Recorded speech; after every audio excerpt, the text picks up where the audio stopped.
Tai aš prezimuoju, kad ko gero mes jau galime ir pradėti. Tai pirmiausia, labai smagu ir ačiū. Malonu jūs visas matyti. Kaip ten sako, turim iš tikrųjų tokį labai gražų ir labai smagų kolektyvą mūsų šitoje diskusijoje. Gal pradžią apie patį projektą, apie pačią idėją, kaip jinai užgimė, kas, sakykime, atsirado ir kodėl jinai toks atsirado pats iš savęs. Projektą, kurio sudėtinė daly yra šita diskusija, jisai vadinasi Kartu stipresni, tėčių indėlis į vaikų sveikatos ir negalės prevenciją ir priežiūrą.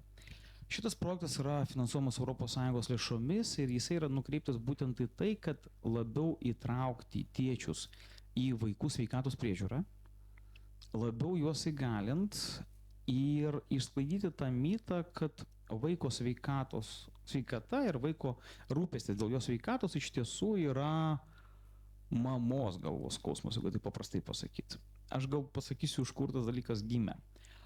Man kaip tėčiui, kuris daug metų teko tiesiogiai, betarpiškai ir labai traukiai rūpintis savo vaikų sveikata dviejų, nors dukra jau beveik greitai 18 metų, aš visuomet turėjau supratimą, kad taip yra ir kitur.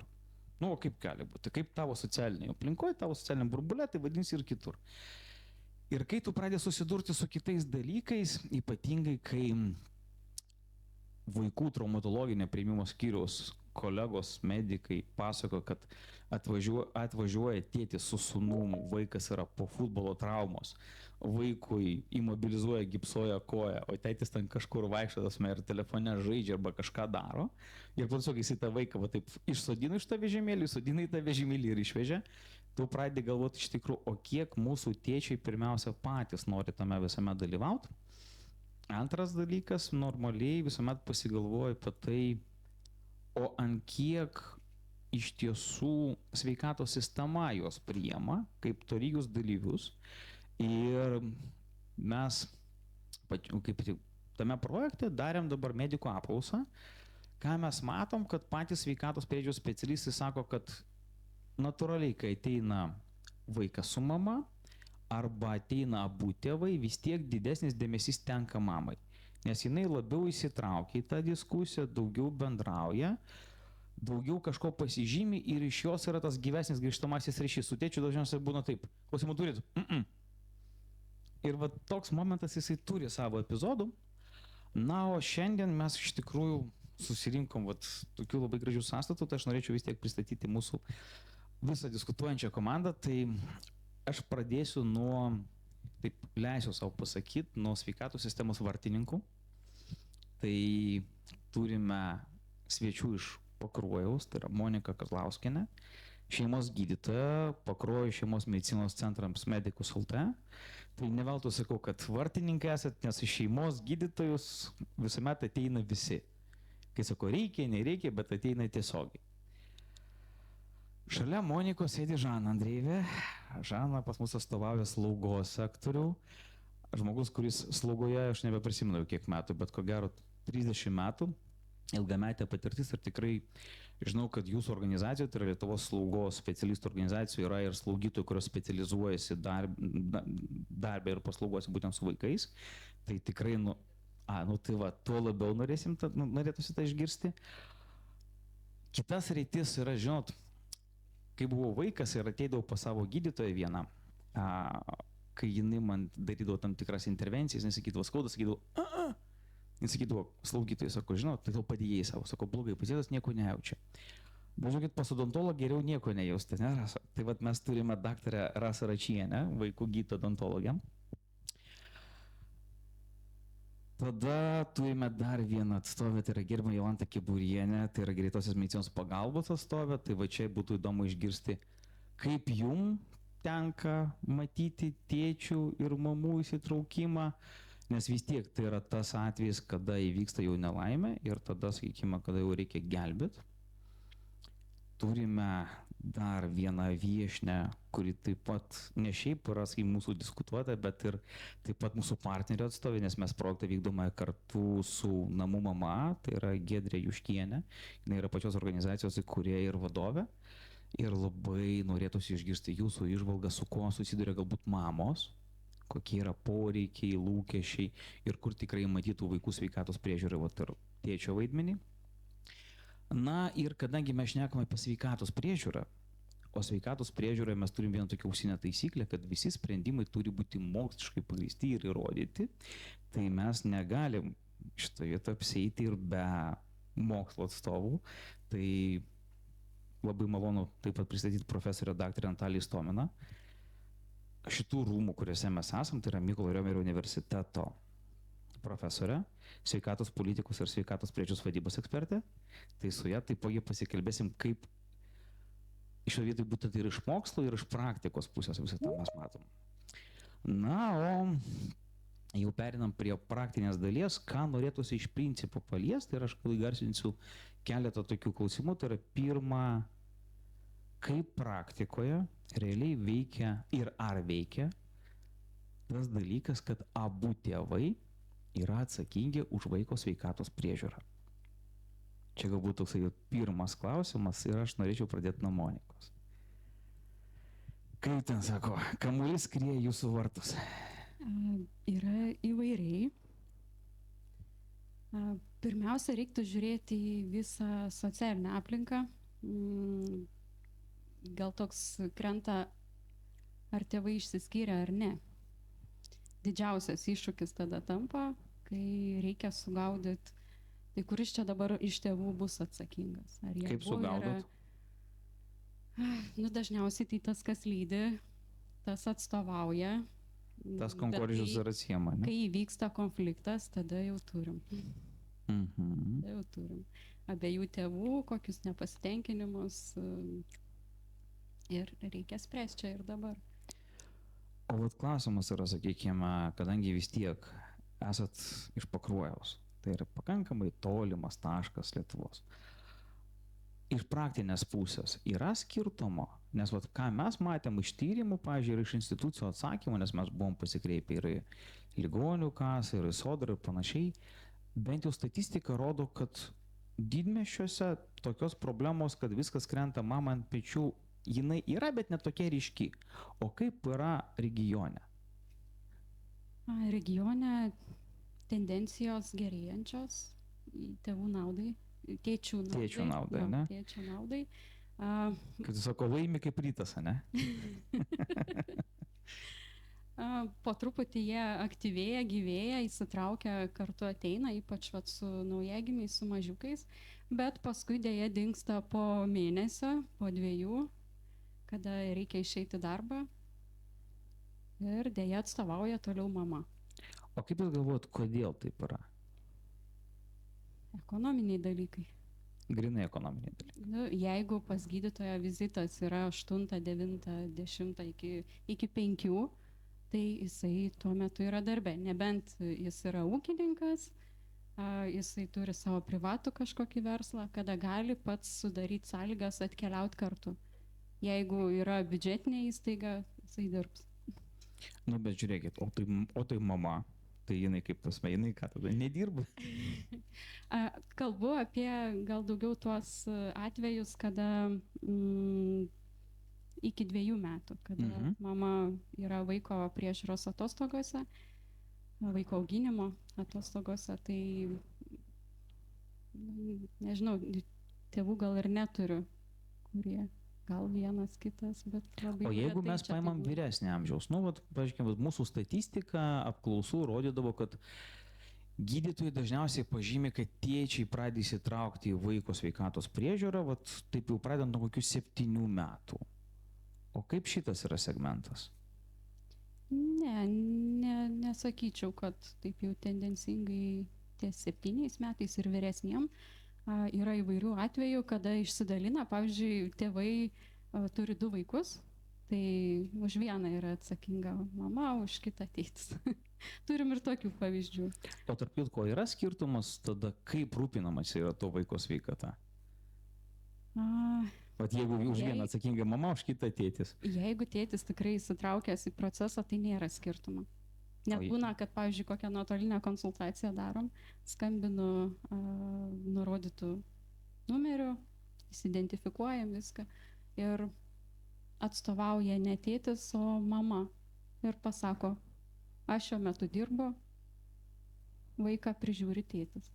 Skambinkit tėčiui. Ir jūs skambinate tėčiui. Jo. Ir Nes kaip būna tas... nurodyti kokie 2 kontaktai ir tėčio ir mamos, ir kuris čia turi tuo kartu. Ir kai jūs paskambinate tėčiui, kaip jisai tada su jumis bendrauja? Labai gerai, labai noriu. Labai gerai. Tai vadinasi, tendencijos tikrai yra gerėjančios, ne? Aha. Bet jeigu būna atvirkštiniai atvejai, tai tėtis, aš nieko nežinau, skambinkit mamai. Nu, taip pat O kokiu atveju daugiau būna, vat iš jūsų praktikos? daugiau, kad paskambinė mamai. Mamai. Visgi, kaip sakau, mamai. Taip. Supratau. Per tą laiką, vat, kol jūs pasakojot, Žana sėdėjo taip ir linksėjo galvą. Žana, aš gal norėsiu tada tą klausimą peradresuoti ir jum. Jūs iš savo praktinės patirties 30 metų jau tikrai teko matyti ir tėčių, ir mamų, ir močiučių, ir senelių, ko tik tai neteko matyti, ne? Kaip jūs tą matot? Tai tėčių įsitraukimai tą sveikatos priežiūrą. Nu, aš nemanau, kad čia labai skiriasi rajonai ir didmiesčiai, vis tiek čia yra priklauso daugiau nuo pačio žmogaus, nuo noro įsitraukti.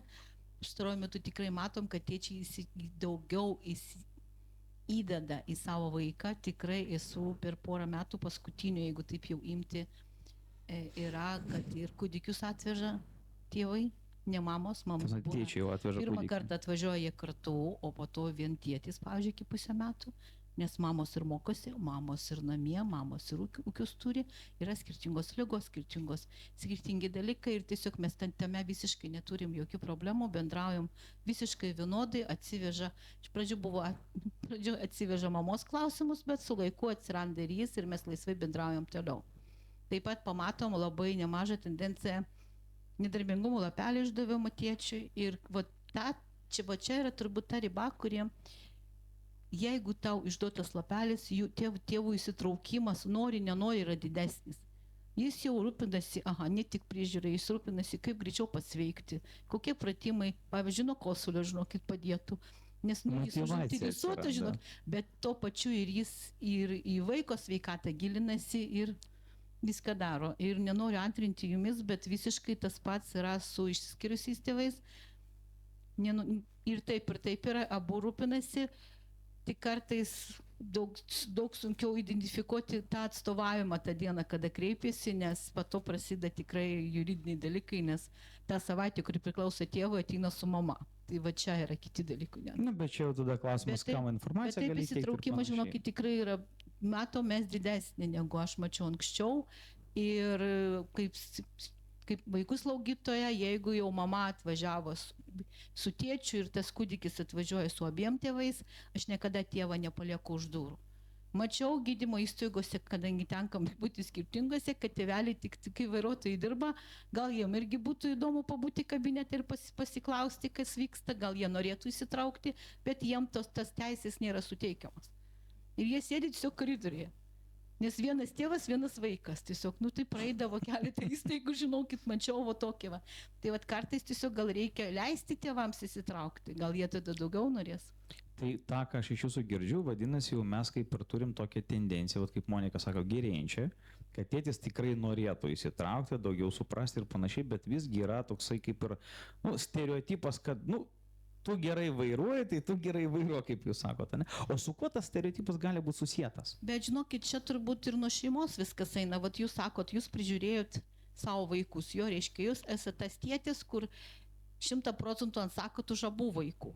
Mano aplinkoje, man irgi tai pasisekė. Mano tėvas buvo toks, kad jis viską žinodavo, vyras buvo toks pat, bet labai daug yra vyrų, kurie gal ir norėtų, bet vieną kartą tu pasakai jam, tu mane tik nuvežk arba tu pasidėk ir tas noras dingsta. Tai tiesiog gal ta pati motyvacija šeimose ir pradingsta.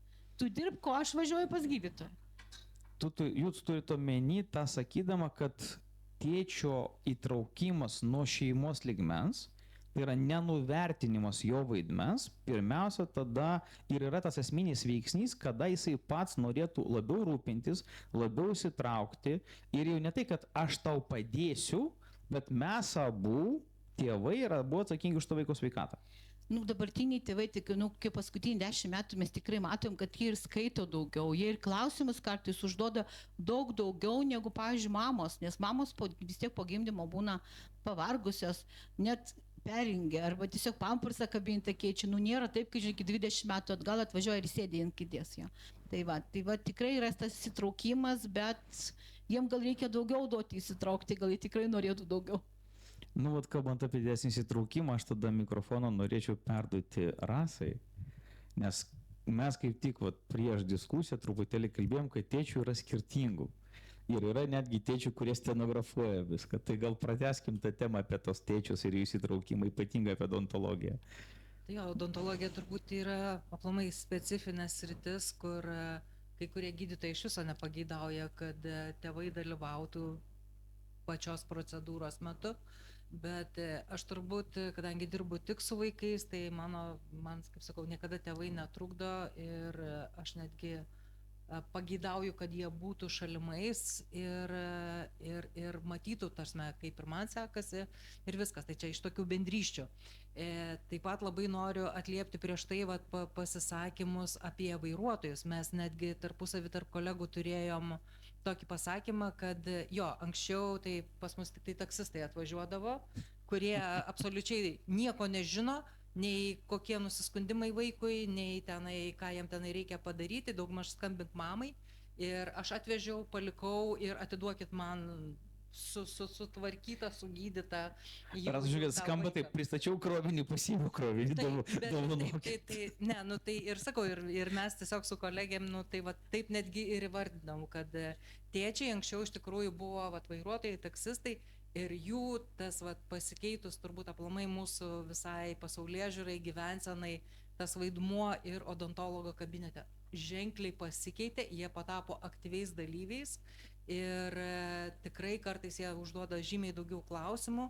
Ir tai, ką aš dalinausi prieš diskusiją, tai yra taip, kad čia pasižiūri, jau pradedi, reiškia, konsultaciją ir tas sako, palaukit, aš dabar turiu viską susirašyti ir perduoti mamai iš karto.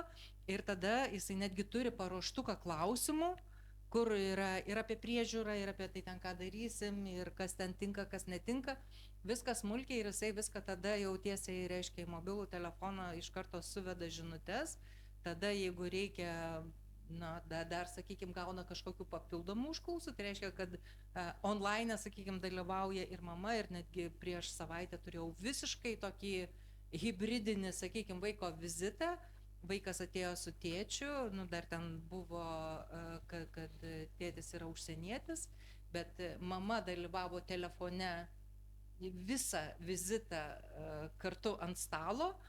Va, ir tada mes keliomis kalbomis, reiškia, viską vedėm, bet tam, kad nu, niekas nepasimestų, tai vat, man irgi buvo toksai, wow, galvoju, nu, vat, iš tikrųjų žmonėms rūpi, žmonės pasiruošia ir jie apie viską, sakykime, sudalyvauja. Bet čia yra labai įdomus dalykas, nes vat ką jūs ir pasakėt, mūsų visuomenė keičiasi. Bet ar tai nėra susiję pirma su požiūriu iš principo į žmogų, į stereotipus tam tikrus pasikeitimai. Ir antras dalykas, kad kažkada labai seniai, nu jeigu mes dar prieš 50 metų pažiūrėsim, prieš 60, tai buvo kaip vyrai dirbdavo, moterų iš esmės dalia buvo namai, vaikai, ūkis ir taip toliau. Šiandien dienai mes turime iš principo kitokį požiūrį, kitokią visuomenę ir gal tai irgi turi savo, sakykim, taip, nu, tiesioginės įtakos. Ne gal, iš tikrųjų.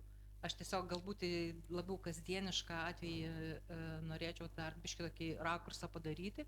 Tiesiog stebėdama, kadangi turiu suaugusius vaikus, kurie kuria šeimas ir kai matau, kaip mano sūnus, reiškia, su žmona, reiškia, kiek jie įdeda į pačius santykius, kaip jie skaito knygas, jie tenai turi savo lentą, kur išsirašo kažkokius svarbiausius dalykus. Aš taip palaukau, tai kai aš čia kūriau tos savo santykius, apie ką mes čia buvom, tai yra, man yra dangus ir žemė. Ir tikrai atrodo, kad ir bet koks konfliktas ar kažkas, jie yra jau sprendžiami visiškai kitaip. Jiems gimus vaikui, reiškia, vėlgi yra pasitelkiama kažkokia literatūra.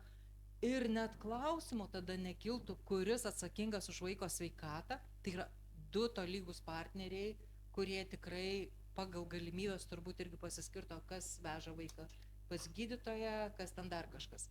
Bet grįžtant, sakykime, į mūsų temą ir aš galbūt į savo tą odontologo kabinetą, tai turbūt, kadangi tema truputėlį dar iš su negalia yra susijusi, Tai vat šitame aspekte aš tai pabandžiau prisiminti tėčius ir negalę turinčius vaikus. Vieną labai ryškiai prisimenu. Bet daugiau aš galvoju, kad iš principo dominuoja mama, kuri su tuo vaiku tada jau atvažiuoja kažkokiom procedūrom ir čia tėčio vaidmuo jau toksai va truputėlį susilpnėjęs, tai ką jūs ir minėjote iš tų vat rezultatų tyrimo viso apklausų, kas irgi matosi, kad ten, kur yra ilgesnis procesas, kur yra galbūt sudėtingesnis, aš dar neturiu tos statistikos, sakykime, kiek tarp šitų šeimų yra vėlgi sugriuvusių santykių, išsiskyrusių žmonių, tai vat irgi galbūt ir, bet kad mama lieka tada su ta sunkiau sergančių vaiku, tai turbūt šitame segmente išlieka.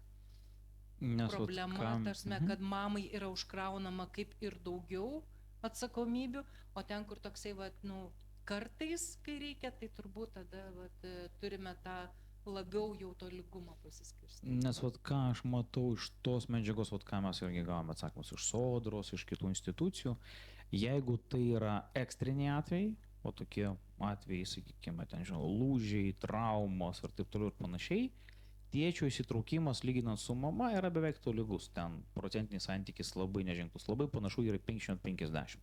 Bet jeigu tai yra slauga namuose, jeigu yra ilgalaikė priežiūra, jeigu tai yra negalia ir viskas, kas su to susiję, kuo ilgesnis procesas, kuo jisai reikalauja cikliškumo, didesnės simpatijos, didesnės įtraukties, mamų įsitraukimas yra virš 80%, taip 8.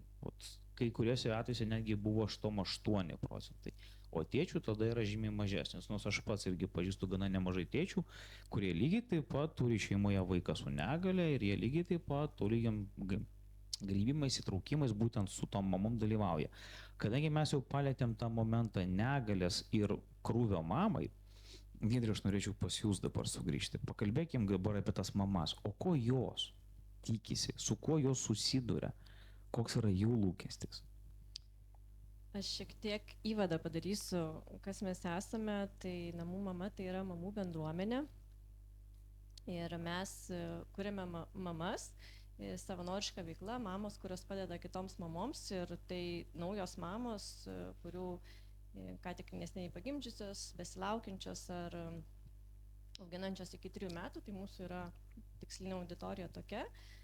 Ir mes turim sistemą, mama užsiregistruoja ir mes atrandame mamas gyvenančias šalia, suorganizuojam tokį kaimo bendrystę, kurios atlekia, atneša sriubos, pasikalba, žodžiu, nepaliekam tos mamos vienos, jeigu jinai išreiškia tą poreikį, kad jinai nenori būti viena, jinai nori emocinio palaikymo. Tai sriubos, kaip čia yra atnešimas, yra simbolinis, bet ir daug reiškintis, bet pagrindinė mūsų yra misija suteikti tą emocinį palaikymą.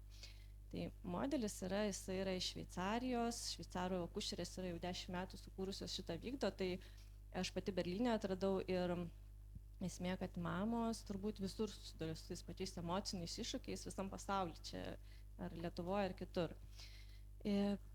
Pas mus mamos tendencija yra tokia, kad susiduria dažniausiai su vienišumo jausmu.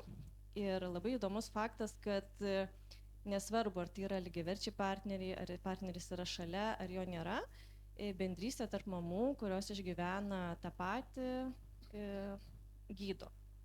Tai yra tas pats modelis, jis yra toks stebuklingas, kad viena padedanti mama, kuri užsiregistruoja, kad jinai gali skirti laiko savanoriškai, jinai parašo savo situaciją, tarkim, ir dažniausiai tai būna mamos jau praėjusios tam tikrus etapus, arba kad ir aš, pavyzdžiui, pati jau su 5 mėnesių dukra padėti kitai, aš tiesiog ieškau bendrystės, bet motyvai gali būti skirtingi, bet tai vis tiek yra mama su savo patirtim, mano jau antra buvo dukra, tai jau man buvo lengviau.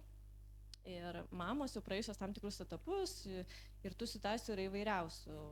Išgyvenusios netektis, auginančios su negalia turinčios ankstukus, pogimdyminė depresija, iš tikrųjų labai daug atvejų yra pogimdyminės depresijos išgyvenusios, kurios nori pasidalinti savo patirtim. Ir kai lepinama mama užsiregistruoja, tą situaciją, tarkim, aprašo ir tai labai suveikia. Užsiregistruoja būtent tos mamos, kurios jau tą išgyveno ir ta mama, kuri šiuo etapu eina, atranda tas mamas, kurios jau praėjo, tai iš tikrųjų labai nuima joms krūvį kad ir jos praeis ir normalizuoja. Ir kas liečia tėčius, tai bet galbūt tas vienintelis faktas, kad nepriklausomai ar tėtis jisai ir įsitraukęs ar neįsitraukęs, ar šeima yra asociali, ar nežinau, ar turtinga, ar nesvarbu kokia sąlyga, ta pogimdyvinė depresija gali ištikti bet kurią mamą tiesiog susilaukus kūdikio, nepriklausomai nuo jos kartais to aplinkybių. Tai kas liečia, tarkim, iš medicininės pusės, tai ko galbūt labai trūksta ir aš iš savo asmeninės patirties ir galbūt iš mūsų bendruomenės, tai tiesiog atpažįstamumo ir nukreipimo, nes sistema daugiau veikia šeimom, kurios neturi pajamų, ten, tarkim, su negale vaikus augina, dar kažkas yra tų pagalbų, bet kartais jeigu tu, tarkim, turi atlyginimą, gauni išmokas, turi partnerį, kartais ta sistema neveikia tai mamai, kuri, tiesiog atrodo, ai, tu viskas gerai, tu susitvarkysi, bet kartais ir to atpažįstamumo, kad ir tau reiktos pagalbos iš tikrųjų labai padėtų. Bet jūs daugiau kalbate apie psichologinę, psichoemocinę pagalbą. Emocinės, taip. Emocinę, ta tokia bendrystė, kaip ką jūs pasakojate. Taip. Tai labiausiai iš specialistų iš tikrųjų jie yra artimiausiai tos, kad šalia medicinos labai reikalinga emocinė pagalba, galbūt nebūtinai suteikimas jos, bet nukreipimas, nes yra daug organizacijų ir iš tikrųjų mes kaip bendruomenė turim sąrašus didžiulius, kur yra teikiama daug nemokamos tos pagalbos, tiesiog nukreipimas, atpažįstamumas, kas yra, galbūt atpažįstamumas, kad tai mamai yra per daug ir galbūt jai vienas žodis pasakyti, kad gali ir tėtis tą padaryti, tiesiog įvardyjimas. Ir mes iš tikrųjų irgi darom tokį projektą apie lygiavertę partnerystę auginant mažamečius vaikus ir ką pastebėjom, kad mes kuriam vizualinį turinį, fotografijas, parodas ir viešoje erdvėje piešim neofreskas, tai kad mes, kai pradėjom dalintis tėčių nuotraukom su vaikais, tėčių istorijom, kurie tarkim, išeina atostogų tėvystės,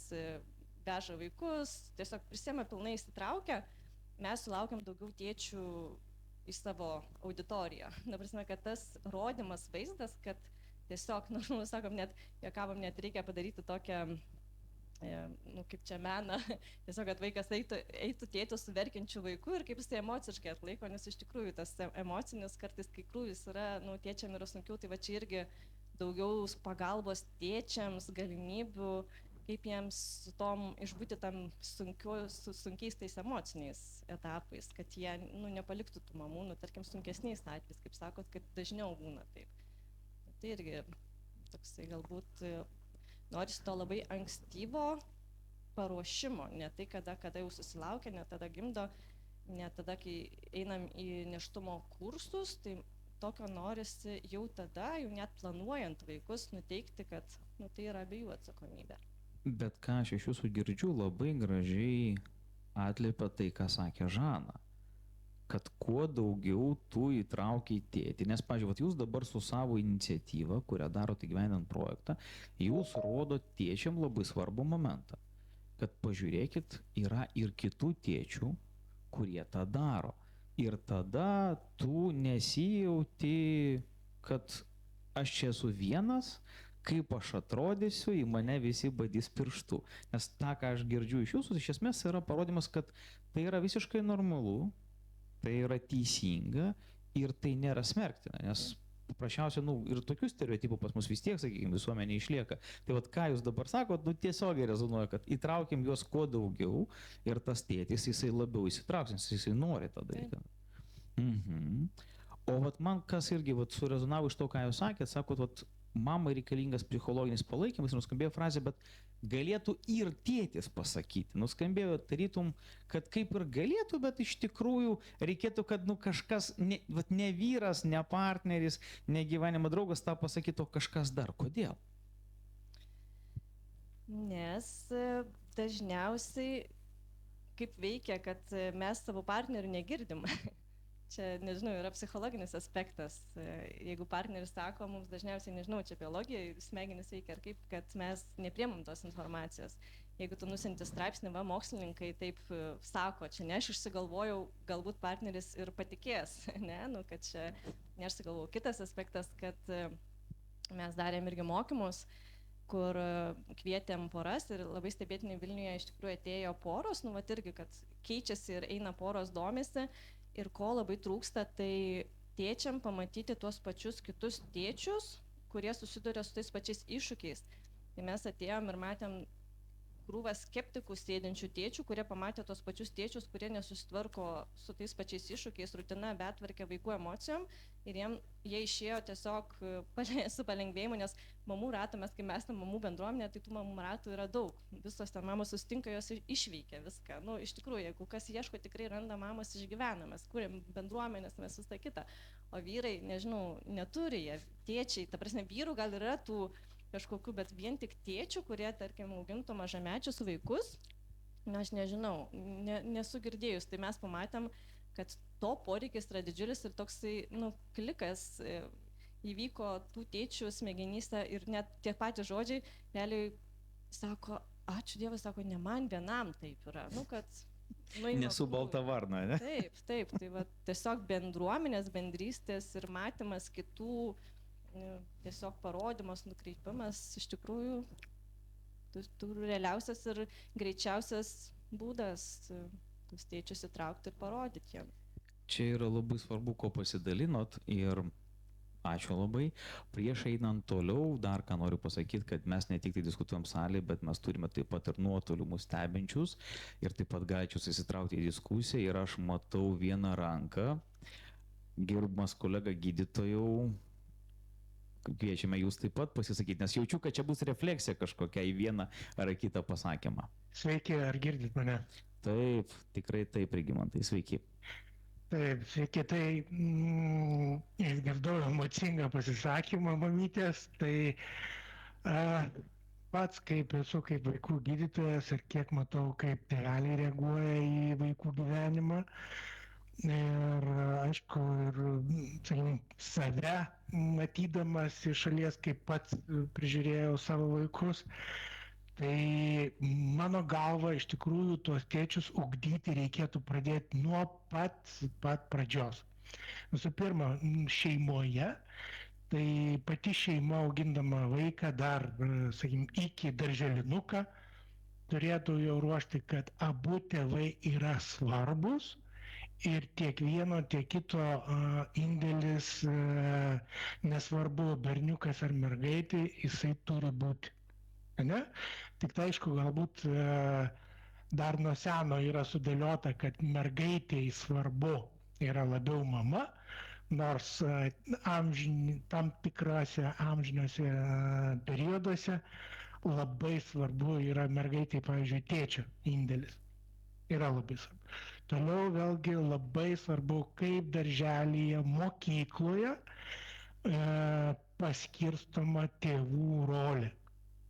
Šiandien dienai, jeigu pasižiūrėtumėm vadovėlius, knygas ir panašiai, vėlgi vaikų ugdymui daugiausia skirtas dėmesys mamai.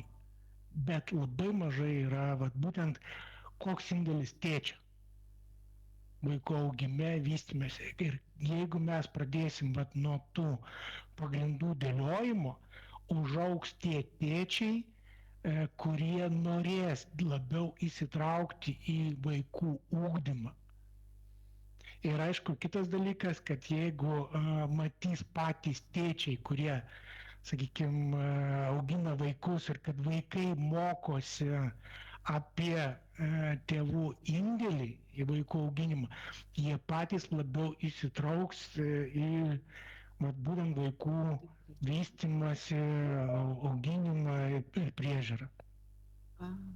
Tai mano tokie būtų pastebėjimai, dėl to iš tikrųjų labai svarbus visuomenės švietimas ir visuose segmentuose. Ačiū labai, čia yra labai svarbios įžvalgos, labai reikšmingos ir kaip tik gražiai pratęsiančios tą, ką mes šnekam. Bet kiek aš prieš tai minėjau, mes iš tikrųjų turim tą situaciją, kad tėtis dažniausiai ir daugiausiai įsitraukia ir aktyviausiai įsitraukia esant ekstriniai situacijai. Nu ir su ta ekstrinė situacija dažniausiai mes susidurėm arba kada tėtis, kaip ten sako, įlėkia į traumatologinį su vaiku ant rankų, arba kai jisai tada pasitinka greitąją. Ir vat klausimas yra toks, o ką mato greitoji? Didelės akis ir daug išgąsčio. Kaip yra tėvų įsitraukimas tėčių ir mamų, Jolanta, jūsų srity? Tai iš tikrųjų, negalim taip labai pasidžiaugti, kaip gerbiama Žana. Kadangi šitoj srity reikia greitos reakcijos, visko susirinkimo ir greito vykimo turbūt į gydymo įstaigą, tai, vaikus labiausiai ir dažniausiai prižiūri vis tik tai mamos, tai jos tame ir dalyvauja. Iš tiesų, man per 33 mano darbo metus įstrigęs yra praktiškai vienas atvejis, kai iš namų mažą kūdikėlį, neišnešiotuką, teko vežti su tėčiu. Tačiau tai buvo situacija tokia, kad jiems abiems tų socialinių įgūdžių trūko, dėja, žinau... Turėtų minėti ir mamą, ir tėčiui. Taip, ir mamą, ir tėčiui, bet lyderystės ėmėsi tėtis. Ir tai, kad jis tą vaikutį ir bandė rengti, ir mes, aišku, į tai įsitraukėm ir vežėm, tam buvo dvynukai. Deja, jiems tų vaikučių savo šeimoje išsaugoti nepavyko, jie šiuo metu tiesiog jau yra institucija. Toliau, kiek teko dabar apklausti savo kolegas, tai deja tendencijos yra panašios.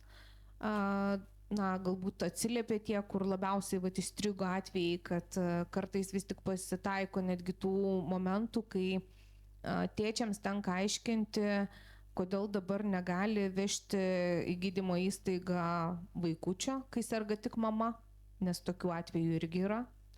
Ir tikrai netgi toks komentaras, kad mamai po gimdymo tiesiog yra mastitas, ar ne? Ir COVID periodas, tai vos ne iki konflikto, kad kodėl nevežat kartu ir kūdikio. Tai medikams teko greitosios būtent aiškinti, paskaitą praktiškai pravedinėti, kad tai yra nesaugu ir kodėl turi, kai serga mama, kodėl dar turi būti tas ir kūdikėlis vežamas. Bet tėtis kategoriškai nenori jo prižiūrėti. Dėl tendencijos, kad vis tik tai ekstremalius atvejus ir situacijas daugiau įsitraukia tėčiai, tai aš turbūt turiu racionalų paaiškinimą, kodėl atvyksta, sakykime, tą patį, kaip jūsų minėta, traumatologinį virsta tėtis ar ne su vaiku. Tai greičiausiai dėl to, kad vis tik tai aktyvios pramogos dažniau yra praleidžiamos su tėčiais. Ir, jeigu pasižiūrėtume įvairiausių netgi ir Facebook'o ir ilsiukų, tai priežiūra su tėčiu ir priežiūra su mama jie radikaliai skiriasi, nes, tėtis tarsi leidžia viską. Ir tos, aišku, aktyvių pramogų metu, aišku, patiriami sužalojimai ir bet kokiu atveju, tas, kuris tada yra šalia, tas yra priverstas ir vykti gydymo įstaigą. Čia daugiau skamba taip, kad tai yra tiesiog neišvengiamybė. Kaip sako, buvai bendrininkų, kaip sakoma, kartu pasilinkminti, tai dabar esi vairuotojas, neišėjęs ir globėjas, kuris turi sudalyvauti, ne, ir dar palaikytojas, kol jis eilėje sėdi tik į priėmimo, ne? Čia toks savanoriškai per prievartą. Ir aišku, iš paskos kažkur tai ten ta mama dažniausiai vis tik tai atlinguoja. Tai mes matom tikrai tų tendencijų, kad kartais kitos išeities nėra, nes tėtis turbūt lieka ir su kitais vaikais, jeigu jų yra. Turim tikrai ir tų nepilnų šeimų, kur tikrai problematika yra, kur tą kitą sveiką vaiką palikti. Tas pats yra ir su išvykusiais, sakykime, kažkur į komandiruotės dirbti ir panašiai. Tai tikrai mūsų tendencijos yra tokios, kad su tais skubiais atvejais vis tik tai dažniau vyksta mama. Dėl pačio to gerėjančio įsitraukimo, tai turbūt galiu pasakyti tik tai kaip lektorė pirmosios pagalbos. Tai, ką matau ateinančių mokytis, tai būsimų tėčių arba su mažais kūdikėliais. Tai tikrai ateina šeimos, tas labai džiugina ir tikrai tėčiai labai domisi, klausia ir daugiau netgi klausimų užduoda negu kad mamos. Tai tas tikrai džiugina, bet praktika rodo dėja, ką kita šiek tiek. Tai jūs norit pasakyti, kad vat, tendencija, kaip bent jau iš Monikos girdėjau, Žanos, kaip sako, tendencija gerėjanti, bet praktika visgi yra labai įvairi. Nes ką aš dabar girdžiu, planiniai pagalboj mes turime kaip ir, galim sakyti taip, kai kur tolygūs įtraukimai, kai kur diskutuotina, o odontologijai turime iš jūsų tokiu atveju, kai ir kartu dalyvauja ir su technologijom ir panašiai, ir vis tiek yra tas pokytis. Bet ekstriniais momentais mes visgi matom, kad daugiau dalyvauja mama. Taip, tikrai. Bet su kuo tai gali būti susiję? Mobilizacija, reakcija, kažką įgūdžių trūkumas, nes, vat, pavyzdžiui, kaip prieš tai kalbėjo vaikų gydytojas, jisai sako švietimas ir įgūdžių formavimas. Ar nėra taip, kad šiuo metu, vat, konkrečiai jūsų pavyzdžių, tėtis nėra iki tiek stiprus savo supratime arba savo kompetencijų, atmatau, Monika kelia ranką, taip pat perėsim prie jos, ir Žana kelia, nuostabu. Klausimas labai paprastas, kodėl? Tai tikrai, vienareikšmiško turbūt atsakymo nėra, bet labai pritarčiau prieš tai buvusio kolegos tam pavyzdžiui, kad trūksta švietimo. Jo tikrai labai trūksta, mes mokomės turbūt aukštosios matematikos būdami vidurinėje, tačiau kaip gyventi ir natūraliai elgtis ir kaip išgyventi to gyvenimo natūralaus įgūdžių mes neįgaunam. Tai visų pirma, nes tiesiog turim tų kvietimų, kai nulūžo gelinis nagas, ar įbrėžimas, tiesiog, ar ne? Greitoji. Taip, greitoji. Tai reiškia, tiesiog to suvokimo trūksta ir tai būtent atsispindi jaunų žmonių iškvietimų tarpe. Vyresni, kaip tik jie labiau linkia uždelsti ir čia jau kita situacija. Ir tikrai aš pritarčiau, kad švietimas ir turbūt kita dalis tai yra pačios šeimos skiepijami tie įgūdžiai. Ir tikrai kartais būna taip, kad aš ir labai netolimą pavyzdį turiu, tai kai tiesiog reikėjo artimam žmogui aiškinti, kad 6 metų vaikas negali žaisti suaugusio žaidimu.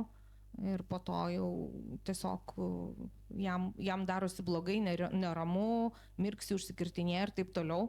Tai turėjau visai nesmagią paskaitą, kai tai reikėjo aiškinti. Tai jeigu tėtis nesuvokia, kas tai yra sveika, kas vaikui negalima, tai ką važiuoti su jo į gydymo įstaigą.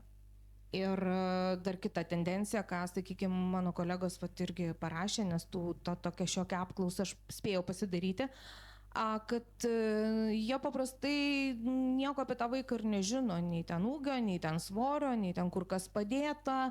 Ir tuo metu vis tik tai moteris, jinai turi tą platesnį turbūt akiratį ir viską žino ir greitai susiorientuoja. Jinai tiesiog priversta. Tai evoliucijos eigoje greičiausiai tai vyko, ar ne, kaip moteris turi daugiau gyvybių. Tai šitoj vietoj jos ta prasme ir mato tą vaiką, ir žino, kuriuo daiktai padėti, ir apie tą vaiką žino, ir dokumentai žino kur. Ir tuomet tas tėtis stovi toks ir jis toks kaip ir kažkoks vazonas. Ir iš tikrųjų iš viso iš jo informacijos negausi. Nes aš dabar pasijutau kaip tas fikusas šalia jūsų. Fikusas irgi puošmena. Ačiū. Tai kol mikrofonas dakeliaus iki Monikos ir Žanos, nes aš mačiau, kad refleksijos labai norisi, man toks jausmas, kad mes dabar turim 2 skirtingas Lietuvas, žinokit. O tą, ką Jolanta pasakojo, ką jūs dalinotės, toks jausmas, kad iš tikrųjų yra 2 skirtingų Lietuvų tėčiai. Bet ką aš girdžiu ir kur man rezonuoja tą, ką jūs sakot ir ką Žana sako, įtraukia labiau tėtį, jis labiau įsitraukia. Įtraukia jį mažiau, tai jis ir nežinos. Nei ūgio, nei svorio. Ir bus kaip tam anekdotė. Parsivežiau vaiką, ta prasme, iš darželio. Labai fainai. Mūsų tai mokyklai, ką su šito darysim. Monika, ten buvo noras reflektuoti. Taip, norėčiau atliepti. Tai dažnai mamos nugalina labai tėčius. Visų pirma, čia reikia keisti visą sistemiškai. Tėtis lygiai taip pat turi ir žinoti ir apie vaiką, ir ūgius, svorius, ir visą kitą, ir ką jis nešioja. Ir nebūt fikuso, ne? Nebūt fikuso. Taip, labai dažnai būna net ir konsultacijų metu, jeigu ir ateina mama su tėčiu, tai dažnai būna, kad mama nebeištveria, kol tėtis rengia vaiką, jeigu kūdikėlis, aš greičiau. Tai nėra taip sudėtinga paprašyti, negu sulaukti, kol jisai nespėjo padėti, ne? Aha, Nu, labai nugalinti. Aš tai vat. supratau. Žana, O mačiau irgi. Aha, dėl paskaitų vedimo, tai aš irgi vedu paskaitas visuomenės sveikatos biure, tai neateina dėja šeimos. Turėjau tik vieną gražią šeimą, kuri atėjo pasiklausyti vienos paskaitos apie saugią aplinką namuose. Daugiau visa kita apie vaikų priežiūrą, kūdikių priežiūrą, apie pačias, nu, tas tokias esminės būklės, kurios besikeičiančios yra pirmą, trečią mėnesį, tai tėvai dėja nedalyvavo, tėtis nedalyvavo. Jis nedalyvavo. Ne, mama. Tai sakau, nu kam čia dabar atsakinga. teisingai. Nes matau, kad buvo noras reflektuoti. Nežinokit, aš visiškai pritariu jums, Andrėjų, kadangi mes matom skirtingas dvi Lietuvas, kažkodėl tai pirminė priežiūra labai nori įtraukti tėčius, o greitoji iškart pasakus, man, žinokit, labai užstrigo jūsų žodžiai, mamos geriau žino. Aišku, kur jūs žino? Ar jūs paklausėte tėvą tuo metu, gal jis norėtų važiuoti į tą greit su to vaikų?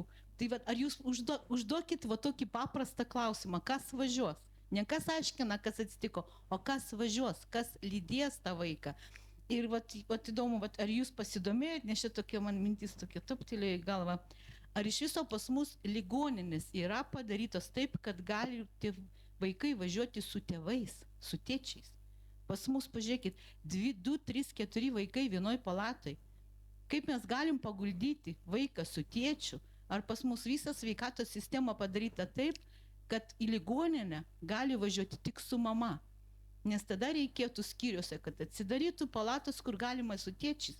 Gal jie irgi norėtų pailsėti, kaip jie kartais sako, kad tu ten darai su vaiku su nermimu, ilsėsi. Tai vat labai norėtųsi, kad ir jie įsitrauktų ir pamatytų tą poilsį toje ligoninėje. Bet tam reikia, kad vis dėlto būtų kažkokie pasikeitimai ir kad jiems leistų važiuoti ir pabūti tom porą parų, nors pirmųjų ligoninėse prie lašalinių, kada vaikas vemia, viduriuoja, keičiant pampersus, gal tada įsitraukimas bus kitoks ir jie gal nepramagaus geriau. Su manim vaikas žaidžia, o su tavim šakvalėva, šakprava, anksčiau sakydavo, viskas, tau bus kaput. Nu tai dėl to vaikai atsipalaiduoja su tėčiais daugiau. Tai va, palankesnė vis dėlto įsitraukimą iš kitos pusės, gal parodom tėčiui tą įsitraukimą, gal tada daugiau jie norės įsitraukti, kada ir negalus vaikas, ir tiesiog labai sunkiam situacijom, kad tikrai mamom sunku ir jiem tikrai reikėtų tai emocinės pagalbos, tik dėl to, kad nėra šalia žmogaus, kuris galėtų padėti. Jolanta, reflektuosit? Nes matau, kad jau taip jau procesas įsibėgėjo. Žinoma. Tuoj vat iš karto prie jūsų prieisim. Tai iš tikrųjų sutinku ir dalinai su gerbiama Žana, tik tai, kad mūsų sritis yra šiek tiek kitokia negu pati pirminė priežiūra. Ir tai yra ekstremalu, mums reikia greitai. Ir tuo metu tikrai dažniausiai nėra laiko klausti, kur jūs čia dabar iš jūsų norite, ar kažkaip mums reikalinga informacija, kas nutiko, ar ne, ką tas vaikas jaučia, kaip jisai buvo, ir tas, kuris imasi lyderystės, kuris apie tą vaiką žino, pasakoja ir iš tikrųjų mums suteikia informaciją, tai mes matom, kad jį tikslinga vežtis ir į gydymo įstaigą, nes jeigu vaikas nepasakys pats ir negeba atstovauti, tai faktas, kad ir priėmimo skubios pagalbos skyriui tikrai reikės informacijos iš to pirminio žmogaus ir mes negalim taip, kaip gerbiama odontologė pasakojo, ten daryti vos ne telekonferencijas su keliais tėvais, mes tiesiog tam neturime laiko. Tai viena vertus, kita vertus mes bet kokiu atveju vežam, nes tai mes kitaip negalim, tai yra atstovas ir turi vykti į gydymo įstaigą. Tai mielai trauktume, jeigu parodytų iniciatyvą. Bet kalbant apie tai, aš dabar tikrai prašysiu perduoti mikrofoną gerbiamai Natalijai, nes mes, kaip sakom, prie kolegų, kurie yra nuotoliu, dar sugrįšime, jūs labai daug ką girdėjot. Turit be galo daug patirties ir akademinės, ir praktinės, ir mokslinės. Kaip jūsų akimis atrodo visa šita situacija, nežinau, ar galima ją vadinti problema, galbūt besikeičiančios tendencijos ir kaip pat iš jūsų pusės gali būti refleksija apie tai, ką jūs girdėt. Aš tai, jeigu pradėti nuo pradžios, pagalvočiau apie tokį dalyką, iš kur viskas kilo, ne? Kokia ta istorija. To, kad vaidmenys yra tokie šeimoje. Ir tie vaidmenys, jie yra mūsų tiesiog kultūrinėje aplinkoje. Jeigu mes gal pasižiūrėsim kitas šalis, tai bus šiek tiek kitokia situacija, bet mes atėjom visi iš tos vaikystės. Ir aišku, vaikai elgiasi taip, kaip tėvai. Jeigu pasižiūrėsim, kaip žaidžia mergaitės ir berniukai. Ne? Mergaitė su Lilytė jau iš karto ten ją nuo mažens maitina, mygdo, o berniukas vis tiek kažkodėl linkęs neguldyti vaikelį miegoti, o su mašinėlėm, su lėktuvais. Ir jeigu mes pasiūlysim mergaitį, gal tu su lėktuvu geriau pažaisk, kam tu guldai tą Lilytę? Jinai netasižeis, nes jinai atlieka tą vaidmenį, kurį jinai mato ir taip žaidžia. Ne? Tai yra tas vaidmens žaidimas. Kopijuoja tėvų tiesiog. Ir svarbiausia, kad nelabai, nes kai ir vyksta tos diskusijos, kad jeigu ten vaikas augs šeimoje, kur yra ten 2 mamos ar 2 tėčiai, ir vis tiek ta mergaitė eina ir kažkodėl guldo Lilytę, o berniukas, kuris toj pačioj šeimoje, kur 2 mamos, nori žaisti su mašinėlė. Ir po to, kai užaugo ilgiau, daugiau tie vaikai, jie tampa vyresni, jau tie žaidimai, aišku, kitokie. Jeigu net pasižiūrėsim interneto žaidimus, į kurios žaidžia, tai vis tiek mergaitės kažkodėl pasirenka ramesnius žaidimus, tos pačias lėlytės reikia aprengti, ar ne, yra tokie žaidimai, o berniukai šaudimą ir kažkokiu, abudu gali pasirinkti ir strateginius žaidimus, bet vėl tai eina iš tų pačių mūsų hormonų, ar ne, ir tos lyties tapatumo, kaip mes save tapatinom. Tai aišku, nenorėčiau suabsoliutinti, kad visi taip daro, bet dar kas veikia, ar ne, ta mūsų dabartinė tema, tai kokie vaidmenys buvo to vaiko šeimoje. Jeigu tėvas buvo tas žmogus, kuriam buvo privalomai kažkada, ar ne, juk vyrai turėjo uždirbti pinigus, o moteris galėjo sau leisti ir nedirbti. Arba dirbti kažkokį darbą, kurį net šeima pavadindavo, kad tai yra, tiesiog labiau laisvalaikis arba hobis, kurį leidžia vyras, kad tu išeik į tą darbą, ar ne, negu tai yra pinigai uždirbami, nes visas žvilgsnis buvo į vyrą. Ir tada formuojasi vėl taip evoliuciškai vaidmenis, kad vienas priima sprendimus toj vietoj, kaip mes gyvensim, kur mes gyvensim, o moteriai paliekamas yra vaidmuo rūpintis tą visą aplinką. Tai yra vyras atneša maistą, o moteris jį pagamina, taip, kad būtų skanu. Ne, jeigu tai yra vaikas, tai kaip ir tie vaidmenys, tai pasiskirsto šeimoje. Ir jeigu tas modelis iš šeimos, jis ir toliau mato vaikas, tai jis taip kultivuojamas. Taip, ne? Jeigu vaikai matė šeimose, kad yra rūpestingas tėtis, kuris rūpinasi ir kartu su mama dalinosi visą atsakomybę, tai be abejo tas vyras ieškos tos pačios šeimos, kur ir jis būtų atsakingas ir jis dalintųsi atsakomybę su savo būsima partnerė ar žmona. Ir tas tada, nes čia tam, kad mes pakeistumėm dabar ir pasakytumėm, kad vyrai turi vienodai spręsti problemas, sakykime, ar labai ūmių atveju, ar tiesiog pirminės sveikatos priežiūros atveju, tai apgaudinėsim save, nes tos vyrus reikia užauginti. Reikia pradėti nuo to, kad dabar berniukus įtraukti ir kad jie matytų, jau dabar turi pasikeisti, kalbant apie švietimą, tie mūsų tėveliai, kurie turi mažus berniukus, ir pradėti rūpintis, bet jau tą sėklą pasėtą mes gausim po vienos kartos užaugintos. Tai yra po kokių 20-25 metų. 10-20 metų, taip, nes ir dabar jau mūsų vyrai žymiai labiau įtraukti. Ir pirminė sveikatos priežiūra tai rodo, kad taip, jie rūpinasi, jie nei kiek nemažiau myli tos vaikus. Jie myli taip pat, kaip ir mamos. Ir aišku, reikia dar šviesti ir mamas, kad duokit vyrui atsakomybę, kuo daugiau. Nebijokit jo palikti su to vaiku, jis taip pat myli. Kaip sakai, traumatologijai jisai tikrai nuvažiuos, ne? Tai vat būtent ta prasme, bet turi keistis visi. Tai yra visose vėl lygiuose. Nuo vaikų iki tėvų pačių, iki senelių, močiučių ir mūsų visos bendros visuomenės požiūrį į tėvą, į tėvus bendrai, į mamą ir tėvelį. O dar ką norėčiau dar prie šito pridurti, dar vienas yra instrumentas, kuris galėtų prisidėti, tai yra gyvenimo įgūdžių programa, kuri mokyklose dabar vyksta, bet vėl čia galima diskutuoti, kad tos programos realizavimas labai priklauso nuo mokyklų ir mokytojų. Ir jeigu mokytojai neįsitraukia, jie tos įgūdžius iš tikrųjų nelavina vaikų, tai ir toliau vaikas auga taip, kaip jis mato savo šeimoje Ir aišku, nesitikėkim, jeigu vyras buvo atribotas šeimoje nuo vaikų auginimo, jis tiesiog jam buvo leista, sakykime, uždirbti pinigus, o visą kitą žinojo tik mama, tai nenorėkim, kad užaugęs tas berniukas, kuris susikurs savo šeimą, kad jis taptų rūpestingų tėčių ir kad jis rūpintųsi maistų ir ta prasme žinotų, kur padėti kokie drabužėliai, nes jis turi savo kitą vaidmenį, jis nemoka, nežino ir jau nebenori, nes jis nematė tokio tėvo. Tai mokykla galėtų kompensuoti iš dalies, auginant tą socialinį emocinį intelektą, auginant savyrūpus įgūdžius ir aišku įtraukiant šeimos narius, kas ir buvo, kai ta programa buvo sukurta, kas buvo planuota. Bet kažkodėl, būna, sakau, priklauso nuo mokytojų ir nuo tos bendruomenės. O kalbant jau apie lytiškumo ugdymą, tai faktiškai gaunasi taip, kad net ir būna tokie prieštaravimai, nes būtent lytiškumo ugdymas ir parodo pirmiausiai savęs suvokimą kaip asmenį ir savo santykius su kitais žmonėmis ir ko jie gali būti grįsti. Tai kalbu apie pagarbą, meilę ir draugystę. Bet iš to, ką aš jūsų girdžiu, iš principo galim sakyti taip, kad mes turime nuo seno ganėtinai gajus stereotipus ir tų stereotipų pokyčiai vyksta lėtai. Vyksta, transformuojasi, visuomenė keičiasi, bet vis tiek ta stereotipo pasąmoninė tokia, sakykime, plėtra, jinai dar vis tiek yra, jinai yra gana gaji. Tai be abejo, tai čia žmogaus psichologija, nes mes, žmogus visada atranda kitus žmonės ir, sakau, tos vaidmenys kiekvienas supranta taip, kaip supranta.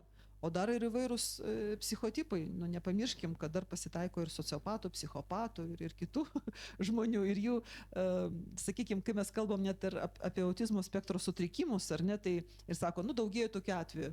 Atvejų nedaugėjo, jų buvo visur ir visada, tik tai diagnostika gerėja ir nustatoma yra.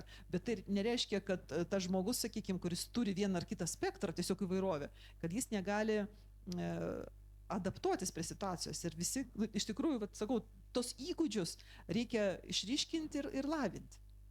Kalbu apie tėvystės įgūdžius, kad tikrai kiekvienas ir vyras ir moteris šeimoje yra vienodai atsakingi už vaikus, visiškai vienodai ir vienodai myli. Ačiū labai. Turiu tokį pojūtį, kad Rasa norėtų reaguoti. Jo, aš... Kaip tai sako, fikusas jaučia vaibą. Jo, tai aš negaliu į profesorės, reiškia, būtent argumentus išdėstytus nesureaguoti. Aš pirmiausia galbūt tokį turėčiau klausimą, ar iš tikrųjų mes turim tų mokslinių tyrimų, kurie įrodytų, kad būtent ta hormoninė sudėtis, ar ne, pavadinkim, kaip ir skatina mergaitės žaisti labiau, įvardinkim mergaitiškus žaidimus, ar ne, o berniukus tuos labiau vyriškus.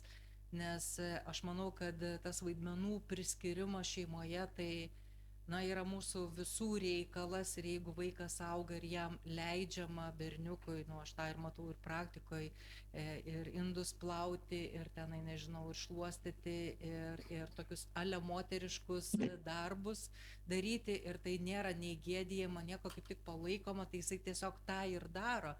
Tada jisai lygiai taip pat gali ir ten įkvėpti ir kvepalų ir džiaugtis tuo visiškai mergaitiškai, vardikim, bet tai jeigu tu į tai netliepi, kad ką tu čia darai ar dar kažkas, tai tiesiog ir tai aš truputėlį gal tos refleksijos irgi norėčiau, kad mes nebūtumėm tokie, kad jau kažkas čia yra užkoduota mumyse ir mes jau neturim kitų galimybių, reiškia, kažkaip plačiau, nes ir su ta pačia tema turbūt to kontekstu susilieja, kaip mes šitos vyrus labiau norim moterimis paversti, jeigu taip jau taip grubiai pasakius. Aš sakyčiau, gal norim labiau visgi įveiklinti, kad vyrai būtų rūpestingi.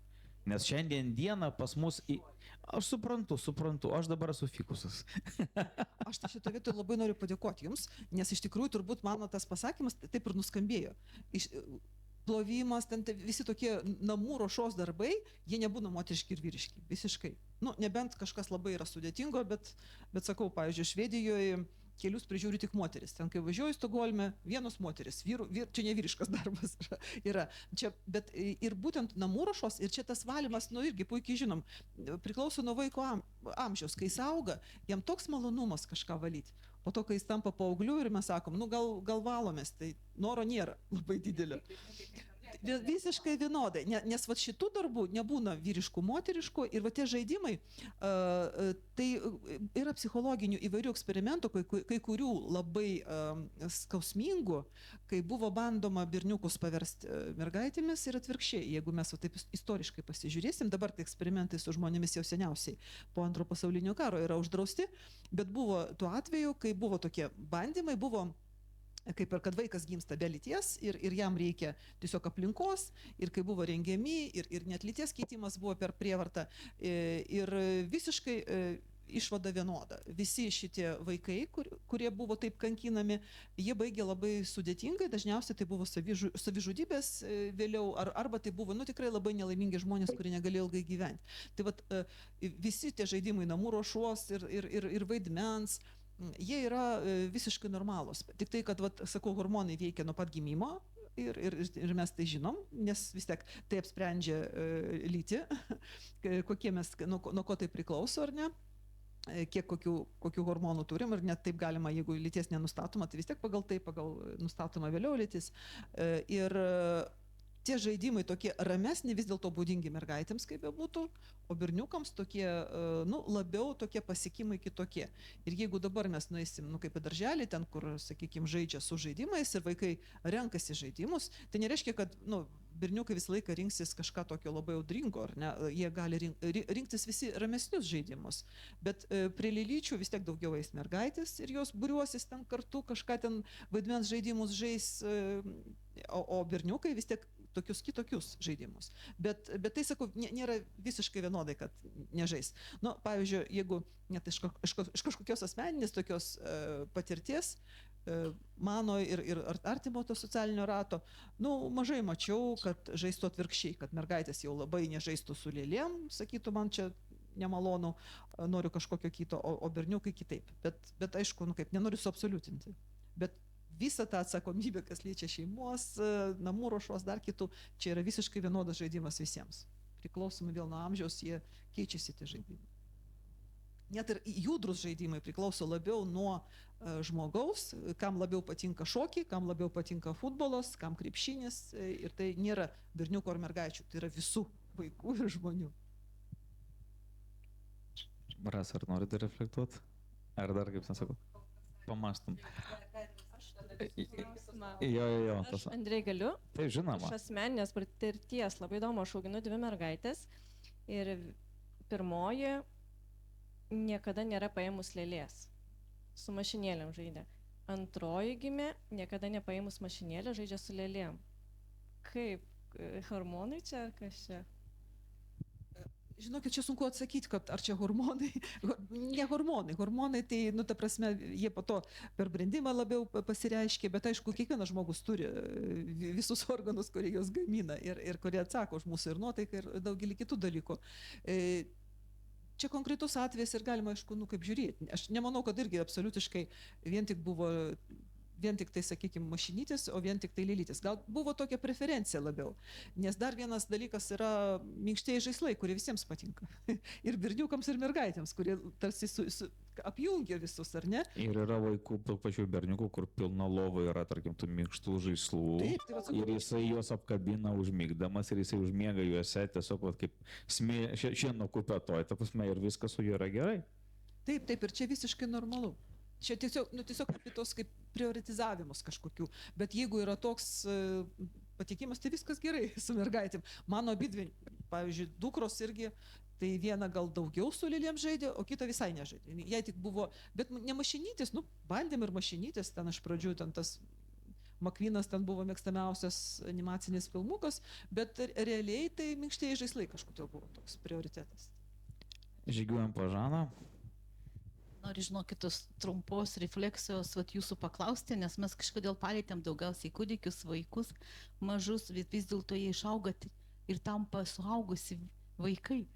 Ir man taip, kaip jūs galvojat, kur pradingsta tas noras galbūt gavinti, rūpintis ten gyvūnais, nes visi vaikai mažygi mėgsta, visi mažus gyvūnėlius gali net ten paguldyti, pamėgoti, pamaitinti, bet ateina ta paauglystė. Tai kaip jūs galvojat, kaip paauglystėje tas požiūris pasikeičia, kad tie vaikai, kurie liktai buvo skiepyti, viskas tvarkoj, Ir po to tiesiog paauglystės vienas iš... Aš prašysiu išjungti mikrofoną. Kažką su mumis tiek žinau, nu dabar tiesiog, kuris yra įdomu. Labai įdomu, kas turėjo atsitikti, kad ar paauglystėje daugiau mes pasiskirstom į berniukus, kad tie augantis vyras turi daryti tam, o moteris turėtų kitaip. Kur dingsta tas noras, kaip jūs sakot visi ir jūs paminėjot, kad labai gerai. Mamos po gimdymo palaikyti darželėje, įskiepyti tos įgūdžius, o kurgi paauglystė? Mes praleidžiam šitą. Ir čia tėvų įsitraukimas, galbūt net tėvelių į dukras ir mamas daugiau skiriant dėmesį. Sūnums gal čia mes daugiau irgi tokią gražą gausim didesnę. Ačiū. Iš tikrųjų, kaip kiekvienas žmogus, ne vien tik tai vaikas, ar ne, gyvena tam tikrą laikotarpį. Tai mes, kažkam mažiau metų, kažkam daugiau, jau žinom, ką reiškia 30 metų, 40 ar ne, arba 50. Ir ta paauglystė turbūt yra pats jautriausias laikotarpis, kai žmogus ieško save, ar ne, savo identitetą, kas jis, ko būti, nes turbūt nuo 12 metų jau vis tiek ta paauglystė, kai prasideda, pradeda galvoti, o ko aš tapsiu, o kaip aš būsiu.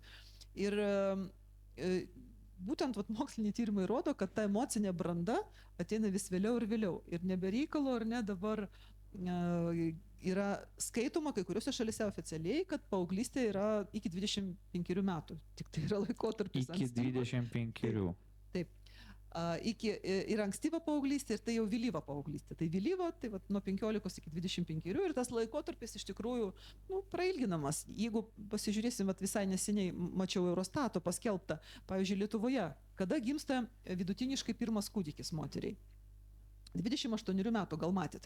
Ir mūsų tas 28 metai Europos žemėlapyje yra balta dėmė, nes čia anksčiausiai gimdo Europai 28 metų. Ta prasme, kitose šalise virš 30 atsiranda pirmas Perėjus vaikas. vėlyvosios paauglystės fazę. Bet tuo pat metu, pavyzdžiui, menarinis amžius, ar ne, tai amžius, kada prasideda pirmosios mėnesinės mergaitėms, yra ankstesnis.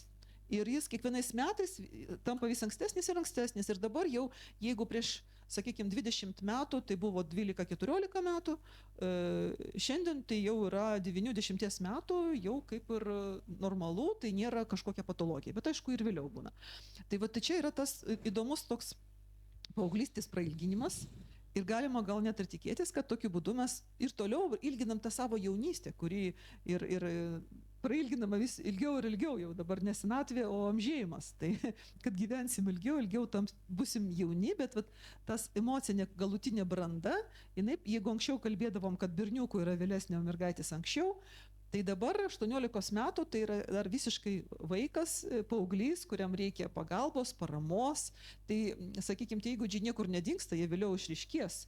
Bet kol vyksta tos hormonų audros, kai žmogus pradeda suprasti per antrą jau tą brendimą, kaip suvokti tą pasaulį, tai jam tikrai reikia tėvų palaikymo labai stipraus. Ir turbūt, ką galim daugiausiai dėl paauglių padaryti, tai kalbėtis su jais. Daug kalbėtis ir savo asmeninių pavyzdžių, kaip mes gyvenam, rodyti, kaip galima rūpintis ir reikia rūpintis kitų žmogumi, kuris yra šalia. Tai tą grąžą gausim, kai jie rūpinsi savo vaikais, taip pat kaip mes rūpinsimės jais. Aš pakibau fazę 25 metų. Tiesiog, čia sakau, ten kažkokias titanės plokštelės dabar pradėjo byrėti.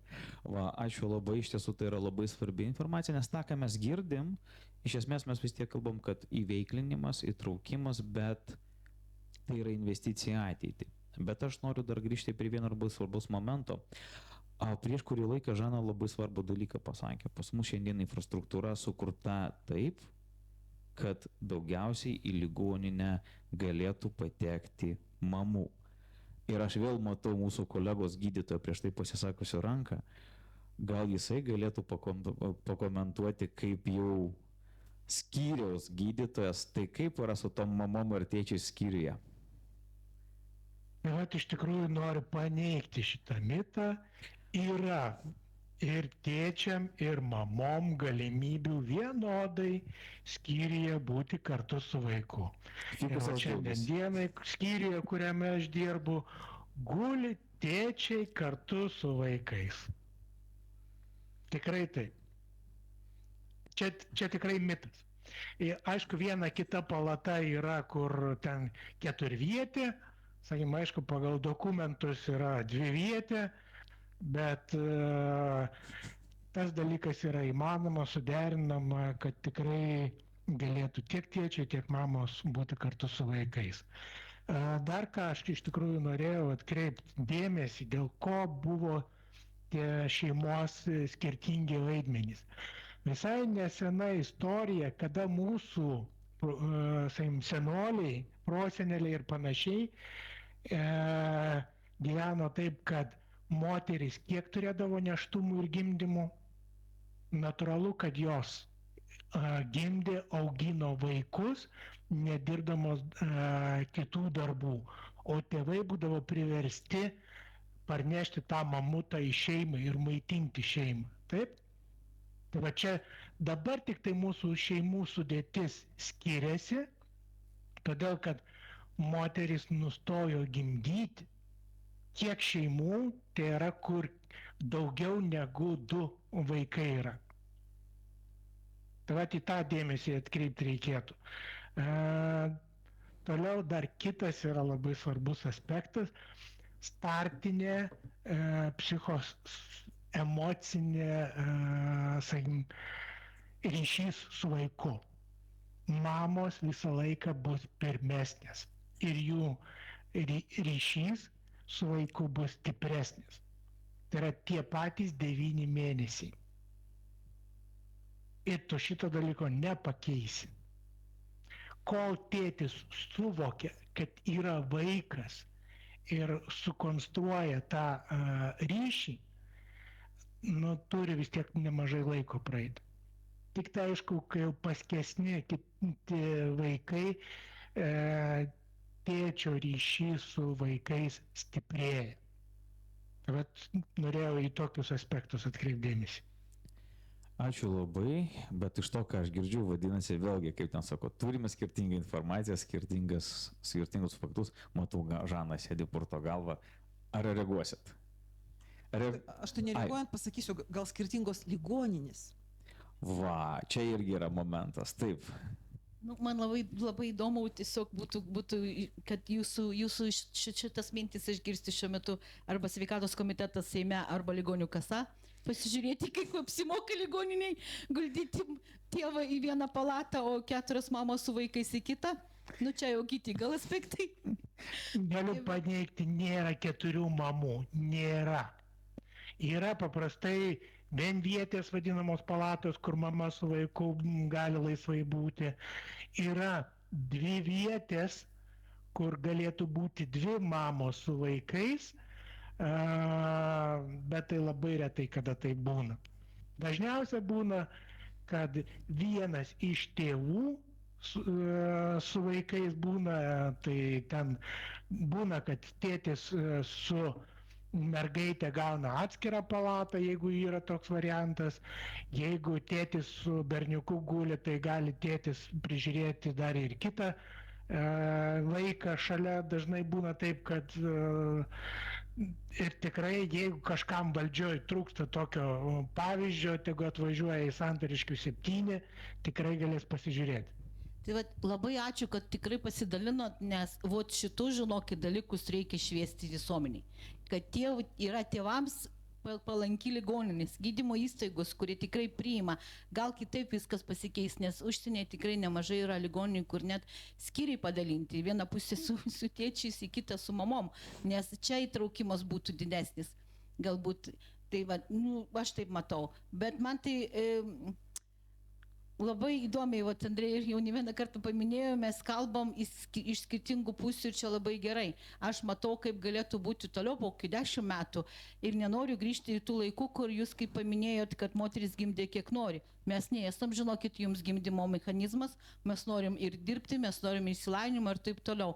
Gal dėl to ir negimdo dabar. Taip, ir aš turiu 2 vaikus, kurie vyresni. Bet tėčiai negali pagimdyti, jau šito tai jau tikrai nepasakos. Žinokit, tuoj dirbtinis intelektas sugalvos, galėsit ir jūs. Tai aš turiu, žinokit, 2 vaikus, vienas sako, žinokit, mes taip kartais atsisėdam, vat, iš tokios artimos aplinkos, tai pagalvojam, nu, dabar apskaičiuota, reikia turėti 1,7 vaiko šeimą. Ir taip sėdė 2 dukras ir viena sako, žinok, sakė mama, reikia gimdyti nuo tokio vyro, kur tu visiškai pasitiki. Tokių dabar mažai. Tai gal aš nenoriu turėti, o kitas sakė, o aš gal turėsiu 3. Ir aš taip sėdžiu ir galvoju, nu va, Lietuvos vidurkį mes tikrai išsaugosim. Tai va, bet žinokit, norėtųsi tikrai, kad žmonės tiek pasitikėtų grįžus į darbą, nes antram pusėm, nes antra pusė vyrai, jie turi suprasti, kad ne taip, kad tu pagimdai, vyras atneša, jinai kažkokius darbus atlieka. Ne, jinai augina vaiką, jinai jie maitina, jinai susitvarko namus, o jūs už tai mokat jiems pinigus. Ne. Tai gal kaip kol pradėsit normaliai jūs žiūrėti į moteris ir jaunas gimdys, ir išsilavinusios gimdys, žinokit, ir turintis laipsnius gimdys, o ne taip galvos, ar mes tikrai norim rinktis tarp darbo ir motinystės. Tai nuo šito irgi, žinokit, yra Žana, bet didelis tai, šitas. ką jūs sakote, iš principo veda prie įtraukties nuo pradžios. Taip, Ką mes kalbam, mokymų tų pačių berniukų, jų įtraukimo, vaidmenų supratimo, rūpesčio ir va to būtent rūpestingo vyriškumo, kad jisai puikiai supranta, va, kaip ir profesorė sakė, nėra moteriškų vyriškų darbų namuose, nėra momento aš tau padedu. Mes gyvename kartu, mes darome kartu arba darom tam tikrus dalykus. Čia yra labai svarbus momentas. aš irgi noriu, kad Natalija irgi pakomentuotų truputėlį šio klausimo, nes mes gal turim tos didelius vaikus, nu dabar jau galima galvoti apie tos paauglius, man irgi neišniša dar ta, žinokit, mintis, kad iki 25 metų dar šitas paauglystė. Tai va, bet gal mes kitaip matom, gal mes matėm tą, kaip mūsų augino ir dabar mes matom, kai viską transformuojasi ir mes dabar gal kitaip tiesiog mūsų mes laužomės, mūsų požiūris keičiasi, kai noriu irgi refleksijos Natalija. Aš manau, kad tikrai, pasaulis pasikeitė, reiškia, adaptuojasi ir keičiasi žmonės, nes mes gyvenom, ta prasme, augom turbūt tokio laikotarpio, kai 18 metų aš jau žinojau, kad čia visiškai suaugęs žmogus ir jau turėsi pats gyventi, išėjusi iš tėvų ir visa kita. O vaikai dabar gyvena, kaip ir ilgiau vaikais, ilgiau pasilieka šeimoje ir tai yra visiškai normalu, aš manau, kad ir ta paauglystė tokia prailginta, nes vėliau susikūrė šeimas ir aišku, turbūt dar ir tas COVID-19 šiek tiek mus paveikė, kadangi vaikai ir tie paaugliai, dabartiniai paaugliai, jie tampa tokie uždaresni, jie mažiau kūrė socialinių kažkokių ryšių, tokių, aišku, ne vienodai gal visiems taikyčiau, bet realiai socializacijos tas procesas, jis kažkoks sustojęs ir gal tai irgi ilgiau tą paauglį palieka vaikų, sakykime, ar ne, kai jis dar jaučiasi toks uždaresnis. Bet aš manau, kad, kaip viskas savo rankose, o dirbtinis intelektas, apie kurį kalbėjom, jis jau atėjo, jis jau visur mums į pagalbą. Bet grįžkime visgi prie mūsų tėčių, nes aš suprantu, kad iš mūsų, kaip sakoma, jaunųjų, paauglių, iš berniukų gimsta tie tėčiai, kurių mes norime matyti ateityje ir kurie labiau įsitraukia, labiau bus rūpestingi, labiau rūpinsis savo vaikų sveikata. Tai čia kaip yra visiškai normalu. Aš matau dar vieną ranką nuotoliu, Ilona berods. Tai būtų įdomu išgirsti, ko jūs norite su mumis pasidalinti. Labą dieną visiems dalyviams. Tikrai smagu jūs klausytis. Daugybė socialinių ir sveikatos ir švietimo klausimų ir aspektų paliesta diskusijose, bet man kažkaip vis tiek atrodo, kad jeigu mes paimsim tas svarstyklės, tai nusveria tą tematiką, kad kažkaip tos tėčius reikia vos ne per prievartą ten traukti, ar geruoju, ar kažkaip tai įvilioti, įtraukti, dėti pastangas, ne? Aš kaip sveikatos vadybos mokslininkė ir praktikuojanti auditorė norėčiau pažiūrėti iš kitos pusės, kaip elgiasi mūsų sistema. Ar tikrai sistema sveikatos priežiūros atliepia visus šitas segmentus ir edukaciją, ir švietimą, ir socialinius dalykus, nes moksliniai tyrimai sako, kad tam tikrais atvejais būna situacijų, kai iki 80% sveikimo proceso sėkmės gali priklausyti nuo socialinių veiksnių. Ir ar mes evoliucionuodami iš diagnozių gydymo į orientaciją į pacientą, į paslaugų teikimą pacientui, tikrai suvokiam, ypatingai šiuo atveju, kai kalbam apie vaikus, kad pacientas yra plačiau negu tas subjektas, nesvarbu kiek jam ten metų, kiek svorio ir centimetrų ūgio, nes realiai, kai kalbam apie vaiką pacientą, tai turbūt visa šeima yra pacientas. Ir ne tik tėčiai, gal net ir seneliai, ir močiutės, ir tetos, ir dėdės, visi kas gali, ne? Nes visi ten jo rūpinasi. Tai kiek mūsų sistema yra pati iš savęs įtrauki tiems tėčiams. Buvo šiek tiek diskusijos metu ir šitie aspektai paliesti.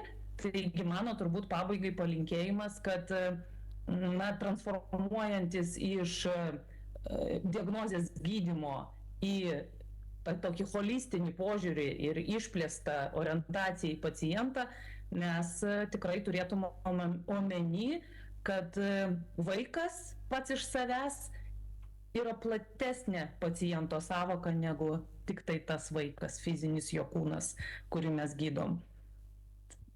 Ačiū už pakvietimą dalyvauti. Ačiū labai. Ar kas nors norėtų iš auditorijos, bet matau, Rasa sako, taip jau reaguotų. Jo, labai dėkui už įžvalgas ir šitą refleksiją, nes kažkaip iš karto atliepia apie tai, kas, sakykime, yra mano kuruojamoj sveikatos srity. Tai dirbant su vaiku, būtent odontologijai turbūt kaip niekur kitur taip labai stipriai pasireiškia tas poreikis to holistinio būtent požiūrio, kad aš turiu vis tiek su juo ir susitarti, ir jį prišnekinti, ir nepadaryti žalos, nesukelti jam psichologinės traumos, nes tai yra kaip ir užkoduota toliau, kaip jisai, ar jisai norės eiti pas tokį specialistą ar nenorės. Tai visus savo, sakykime, praktikos metus, kuriuos jau skaičiuoju irgi virš 30 metų, iš principo šito principu dirbu. Ką pastebiu, sakykime, šiaip sveikatos sistemoje, tai vaikų gydytojai tikrai jie irgi jau orientuojasi ir turbūt tėvai patys sukelia tuos lūkesčius, kad jie jau išsireikalauja, kad tas požiūris būtų kuo labiau individualus, kuo labiau, reiškia, toksai, unikalesnis, ar ne, ir kiekvienam pritaikomas, ir tas tikrai to šiuolaikiniai visuomeniai labai ryškiai matosi. Ir netgi apie suaugusius kalbant, aš galvoju, netgi aš pati, kai nueinu, irgi nebėra to tokio, mažėja to atmestinio tokio, nežinau, kažkokio tai standartinio, ypatingai jeigu eini kažkokią privačią kliniką, tai tikrai tą dėmesį ir viską gali pajausti. Tai, o apie vaikus, tai sakau, tai man atrodo, kad tikrai yra. Ir dar ką iš savo praktikos, pavyzdžiui, pastebiu, kaip turbūt ne tik sveikatos sistema, bet ir iš tėvų pusės, kaip tėvai tiesiog būna, jeigu kažkokia ten eina, nenori jisai atsisėsti, sakykime, išsižioti ten, parodyti tų savo dantų, tai tėvai tiesiog eina tarti su vaiku ir tikrai praleidžia nemažai tenai laiko, įkalbinėdami jį, ką jie yra susitarę iš anksto namuose, ir viskas irgi tie mechanizmai veikia. Tai aš manau, kad pati visuomenė stumia visą sveikatos sistemą būtent į šitą kryptį holistinę, į požiūrį visapusišką ir individualizuotą. Tai tiek. Bet ką aš palaukot, neperduokit kol kas mikrofoną, turiu klausimą iš karto. Sakot, ta prasme, kaip tik tėvai išeina su vaiku susitarti, padiskutuoti.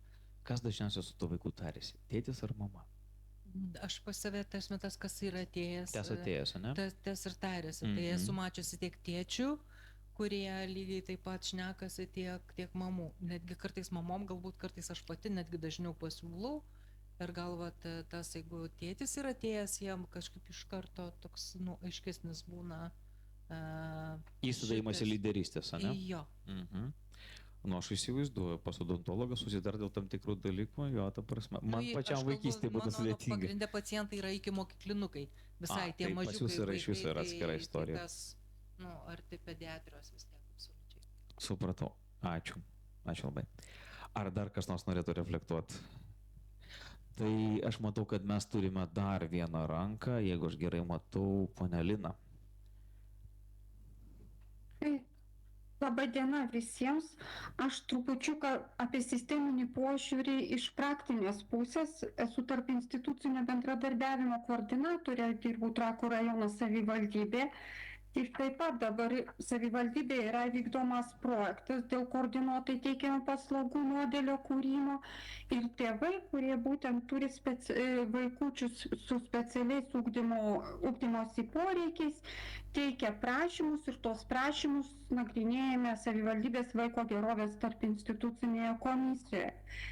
Ir dabar, kaip visuomet, praktikoje pasitaiko ir yra, tai dažniausiai tos prašymus teikia mamos ir tėvų galbūt apie 10% tik turime dalyvaujančių ir teikiančių prašymus dėl koordinuotai teikiamų paslaugų, bet mes kaip specialistai, taip grubiai pasakysiu, biurokratai, ką šitoj pusėje galime padaryti, pradedant nuo savęs, tai aš manyčiau, kad visų pirma, dažniausiai, jeigu iš mamos gaunam prašymą, tai paskui grįžtamasis ryšys, kviečiame dalyvauti gerovės komisijoje, siunčiame kvietimus mamai ir mama dalyvauja tik mamos. Tai jeigu mes pradėtume kviesti, taip pat, nežiūrint tai, kas pateikė tą prašymą, kviesti dalyvauti tiek posėdžiuose, tiek ten diskusijose, tiek sprendimo priėmime ir tėvelius, tai galbūt ir trupučiuką įgalintum juos. Tai vat iš tos pusės, kad sistema iš dalies ir kiek tenka bendradarbiauti su ugdymo, su socialinėmis įstaigomis, taip pat su sveikatos įstaigomis, tai problema išlieka ta pati, kad pati sistema nesudaro sąlygų būti tėčiams matomais, nekviečia jų ir taip toliau. Tai vat šitoj vietoj galbūt dar čia yra, kur mums padirbėti. Tai ačiū Jums labai, kad pakvietėte tą diskusiją.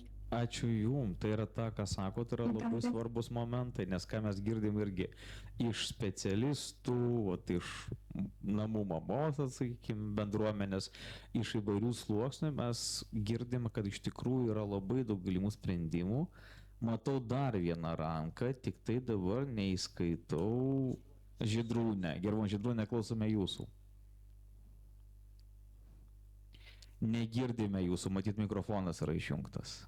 Aha, sveiki visi, dabar ačiū už kvietimą. Tai aš norėčiau turbūt replikuoti kaip teisininkė, iš tikrųjų taip 10 metų dirbu kaip teisininkė skyrybų bylose, sveikatos sistema man irgi yra labai artima.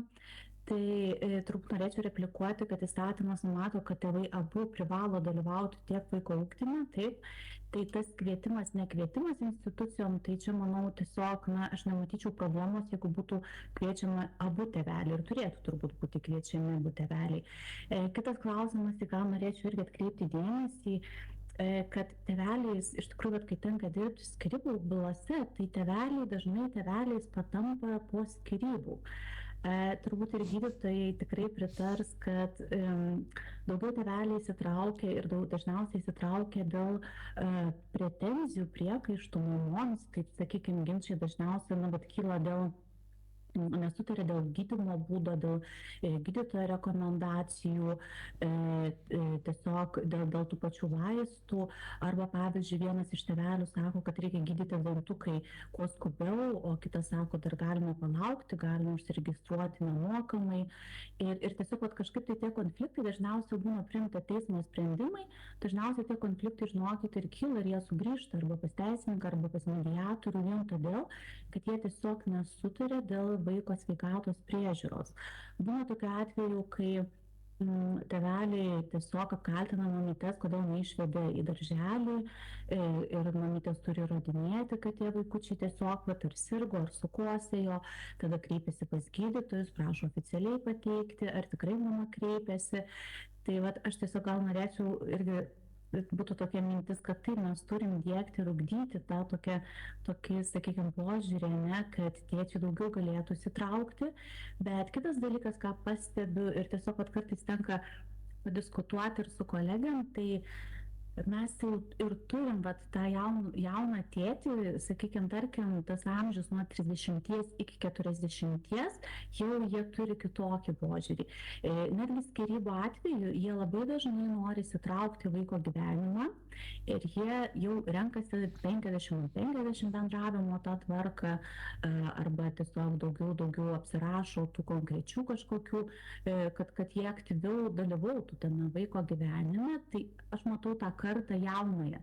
Tai reiškia, kad po truputį požiūris keičiasi į tą būtent vyro dalyvavimą vaiko gyvenime, bet tikrai dar reikėtų, aš manau, kad truputį šviesti ir tą pačią visuomenę. Ir turbūt dar norėčiau pareplikuoti, kad vis tik situacija rajonuose ir didmiesčiuose tikrai skiriasi. Nes kai tenka dirbti su rajonais ir, sakykime, kur didesnė socialinė atskirti patiria asmenys, tai tikrai dar tas ateina ta karta, ateina, kad ir jauna karta, bet ateina su tuo pačiu požiūriu, tai yra lyčių stereotipai, taip mane augino, taip ir aš auginu. Tai ačiū tikrai už tokią labai įdomią diskusiją ir ačiū. Ačiū Jums, labai įdomi iš tikrųjų refleksija, nes aš ką dar išgirdau, kad tėvystės teisėm, atsakomybėm ir pareigom iš dalies yra taip piknaudžiaujame. Šiek tiek nuskambėjo toks aspektas, tą reikės apvirškinti ir iš tikrųjų pagalvoti, tai yra labai svarbus momentas, nes frazė, kaip ten sako, tėčių tampama po skyrybų, tai yra tas akcentas. Bet mes iš tikrųjų turime ir vieną tėtę, ne? Aš kaip prisimenu, Audrius norėjo pasisakyti, gal perduokime mikrofoną mūsų kolegai,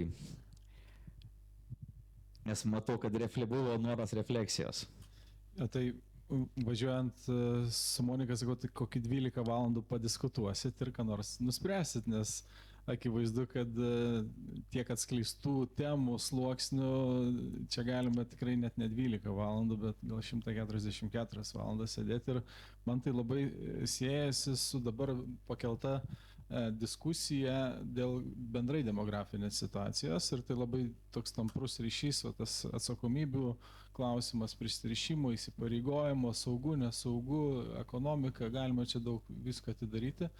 Bet man labai skamba viena mintis, kurią mes su Monika sužadėtinių kursuose savo sužadėtiniams sakom, prieš santuoką, bažnytinę santuoką, sužadėtinė ateina į savo parapijas, į savo viskupijas, kur jie jau pagal gyvenamą vietą ir jie turi ten praeiti tam tikrus kursus ir mes su Monika palydime šitos jaunus žmonės.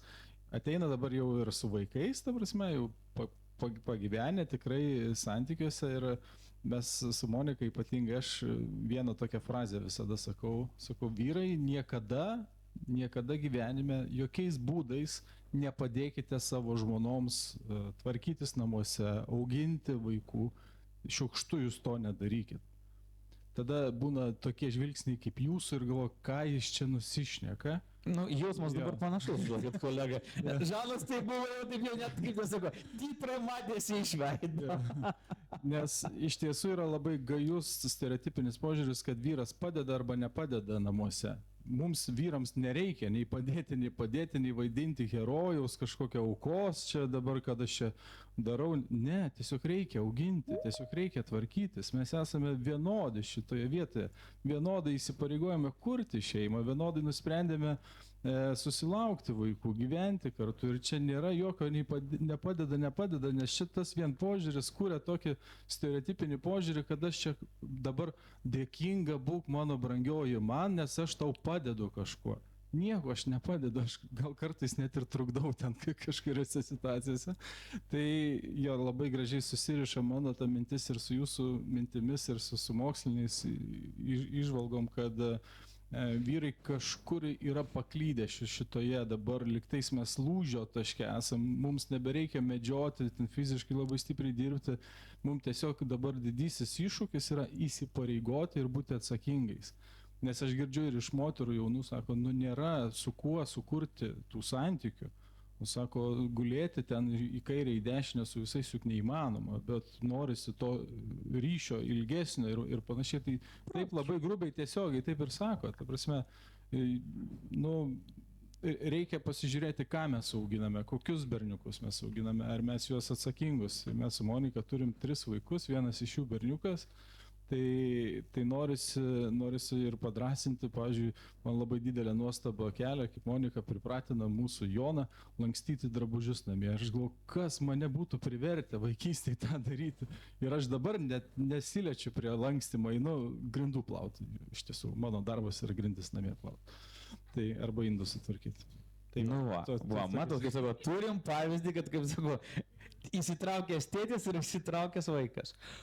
Iš tiesų, pratęsiant, nes mūsų laikas jau po truputėlį eina į pabaigą ir mes daug ką palėtėm, iš kiekvienos dar po keletą minčių apie tai, kaip jūs galvojat, ką nuo šiandien arba nuo rytojaus kiekvienas mūsų ir mes visi galim padaryti vardan to, kad rūpestingas tėvas, tas, sakykim taip, rūpestingas vyriškumas, jisai labiau gautų prasme ir labiau ateitų į mūsų visuomenę.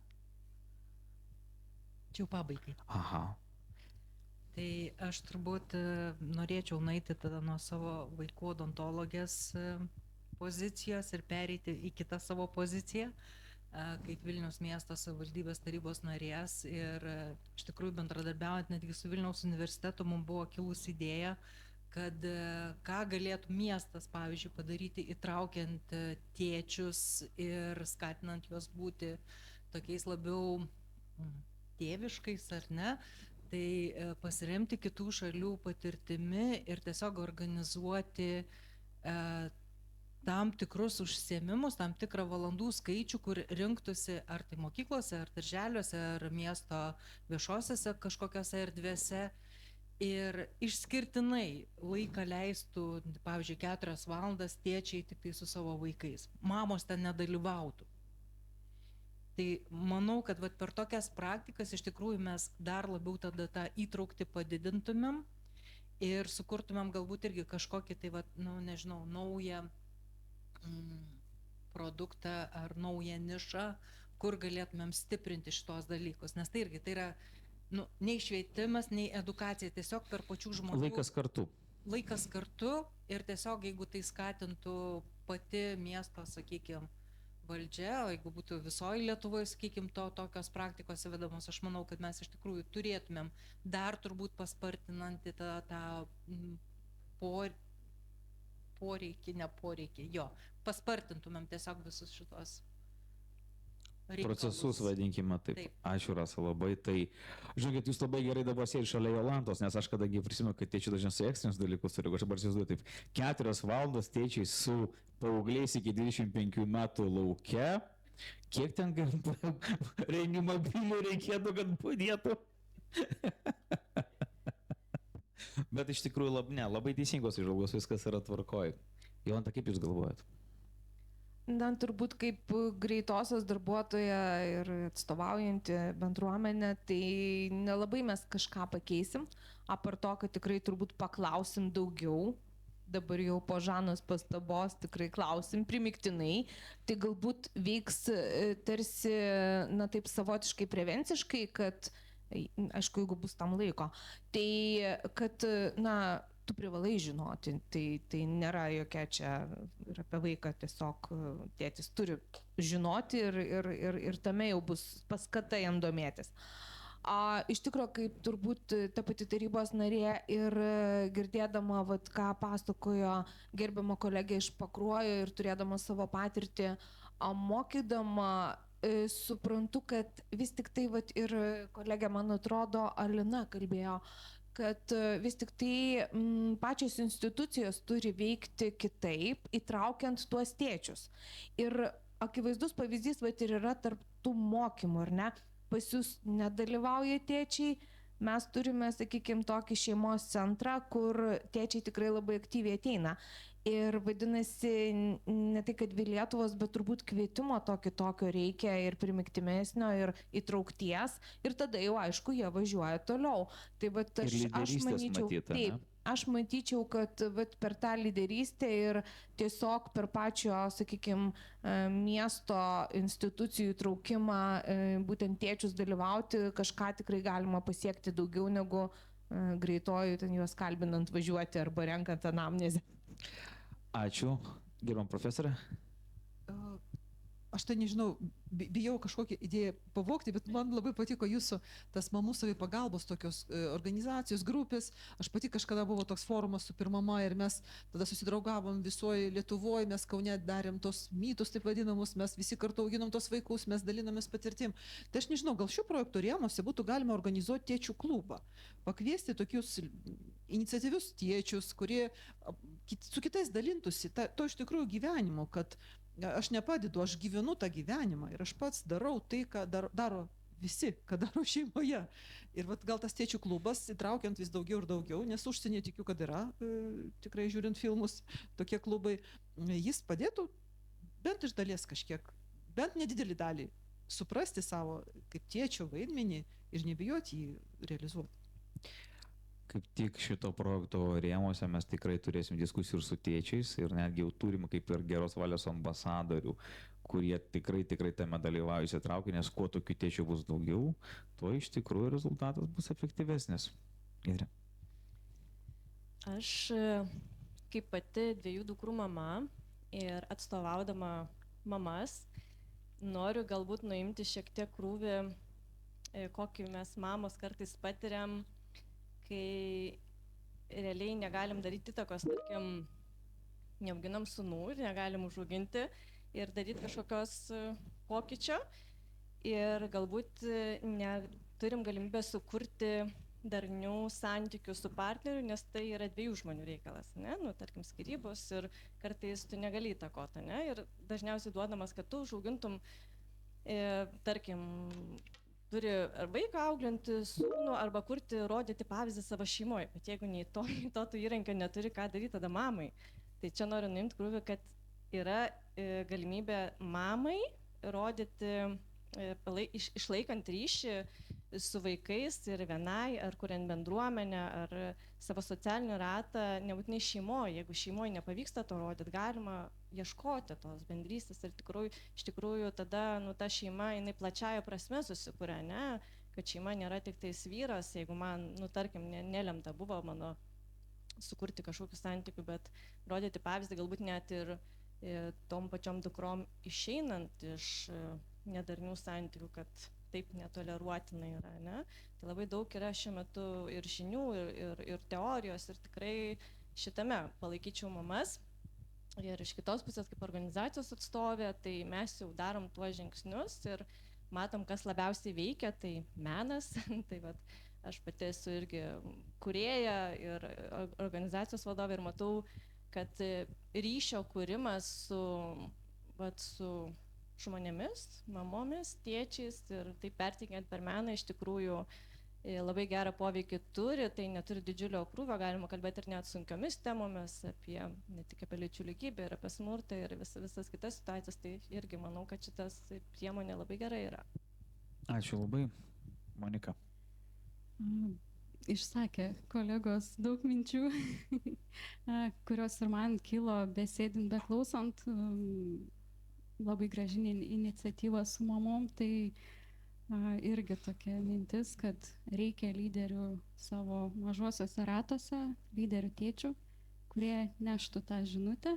Jeigu yra galimybė keisti tuose pačiuose visuomenės sveikatos biuruose, mokyklos lygių, kitaip įtraukti šeimas, jeigu neveikia, kad neateina, tai keiskit kardinaliai, kad ateitų. Vadinasi, ne taip dirbama. Kažką reikia keisti. Ką pati kaip gydytoja, tai savo tokią žinutę parsinešu, kad pakviesiu kitą kartą ateiti į susitikimą, į apžiūrą su tėčiu. Drąsiau pakviesiu ir kad vyras dalyvautų. Nes tą, ką aš dabar išgirdau, kaip sakė mūsų kolega, noriu paneigti mitą. Tai kaip yra ta frazė, savo šalytų pranašo nebūsi, ne? Tai mes norim pakeisti, kad tokių pranašų mažose bendruomenėse ir savo vietose jų vis būtų daugiau ir daugiau, ne? Ačiū labai. Žana. Nu, žinokit, pirmiausia, Andrėjau, nu tikrai jūs nesat fikusas, kaip jūs dabar save vaidinat. Žinokit, tikrai mes mylim vyrus, žinokit, tikrai mes žinom, ką jūs sugebat ir kad jūs mūsų irgi mylit. Nereikia taip išnešti tokią žinutę, kad čia, žinokit, susitinko taip, kad vien mamos čia didvyrės, o tėvai taip, žinokit, tik pinigus atneša, tikrai ne. Mes visi esam visuomenės nariai, o žinokit, nu aš toks esu, žinokit, praktikas daugiau. Tai žinokit, prisimenat, iniciatyva buvo labai gerai, man atrodo, ir Vilniaus savivaldybė, ir kitur, kaip nešioms išdalindavo ženkliukus, aš esu neščia. Tai gal išdalinam tėčiams, kurie rūpinasi vaikais, ateinant į polikliniką, arba jie važiuoja viešuoju transportu, gal jie pagarbiai nešios tą ženkliuką, aš esu rūpestingas tėtis. Tai va čia gal būtų įdomus dalykas. Antras, žinokit, tikrai, jūs visi dirbat su skirtingom bendruomenėm ir aš atstovauju Lietuvos slaugos specialistų organizaciją, pas mus irgi bendruomenė yra nemažai slaugytojų vyrų. Ir tikrai labai būtų gerai, kad dabar šiuo metu vykdomas sveikatos apsaugos ministerijos pritraukimas slaugytojų į stoti į slaugą, ateitų daugiau vyrų. Tikrai mes jūsų nesuvalgysim, mes jūsų laukiam. Žinokit, mums jūsų požiūris, įžvalgos, kaip jūs matot slaugą iš vyriškos pusės, irgi būtų gerai. Ir aišku, jums palinkėjimas visoms. Jūs tiek bendraujat su moterim. Gal jūs galėtumėt padaryti mokymus mamoms, kaip pritraukti tos tėčius, kad jie atiduotų truputėlį įgalinimą jiems, tų vaikų rūpybai. Gal mes galėsim laisviau nueiti, manikiūrą pasidaryti, į kavinę pasidėti. Gal atiduodam kažkiek, tiesiog va tokie mokymai tėveliams, mamoms mokymai, kaip įtraukti jų sugyventinius vyrus tiesiog į tą vaikų priežiūrą. Gal bus tada kitaip. Ačiū, Žana. Aš dabar po šitos replikos, kaip ten sakau, išsinešu savo mintį, kad esu rūpestingas tėtis, ženkliukas, kaip ten sako, jau dabar nuskambėjo kaip idėja, reikia apmastyti šito projekto rėmose, kad iš tikrųjų vieną iš tokių dalykų pasiūlyti, nes žinot, na, kaip ten, lyg tai kaip ir smulkmena, bet vat kaip tas menas, ne? Matai, kad kiti ten pat ir tu taip pat eisi. Ir aš manau, kad vienas užsidės, 2 užsidės, 10 užsidės ir po to 100 užsidės. Ir jis supras, kad tas ženkliukas ne šiaip yra formalumas, o tai yra atsakomybė, rūpestis ir įtrauktis. Tai yra labai, labai įdomus pasiūlymas ir gera iniciatyva, ačiū. O aš pats, žinokit, išsinešu labai daug prasmingų minčių, labai daug idėjų, kurias mes tikrai visas išgildysime, išgvildensim, susisteminsim ir vis tiek grįšim pas mūsų visą bendruomenę, ir pas medikus, ir pas mamas, ir pas tėčius, su konkrečiais siūlymais, nes tik tai kartu, keisdami požiūrį, keisdami stereotipus, diskutuodami ir darydami, mes galim padaryti mūsų visuomenę laimingesnę, tvaresnę, ir tikrai jausti, vat, kaip dabar Žana pasakė, kad abu dalyvauja ir laiko turi abu. Nu ir pabaigai, aš negaliu nepavogti Audriaus žodžių, bet nepadėkime, būkime kartu. Tai yra svarbiausias dalykas. Ačiū Jums už diskusiją.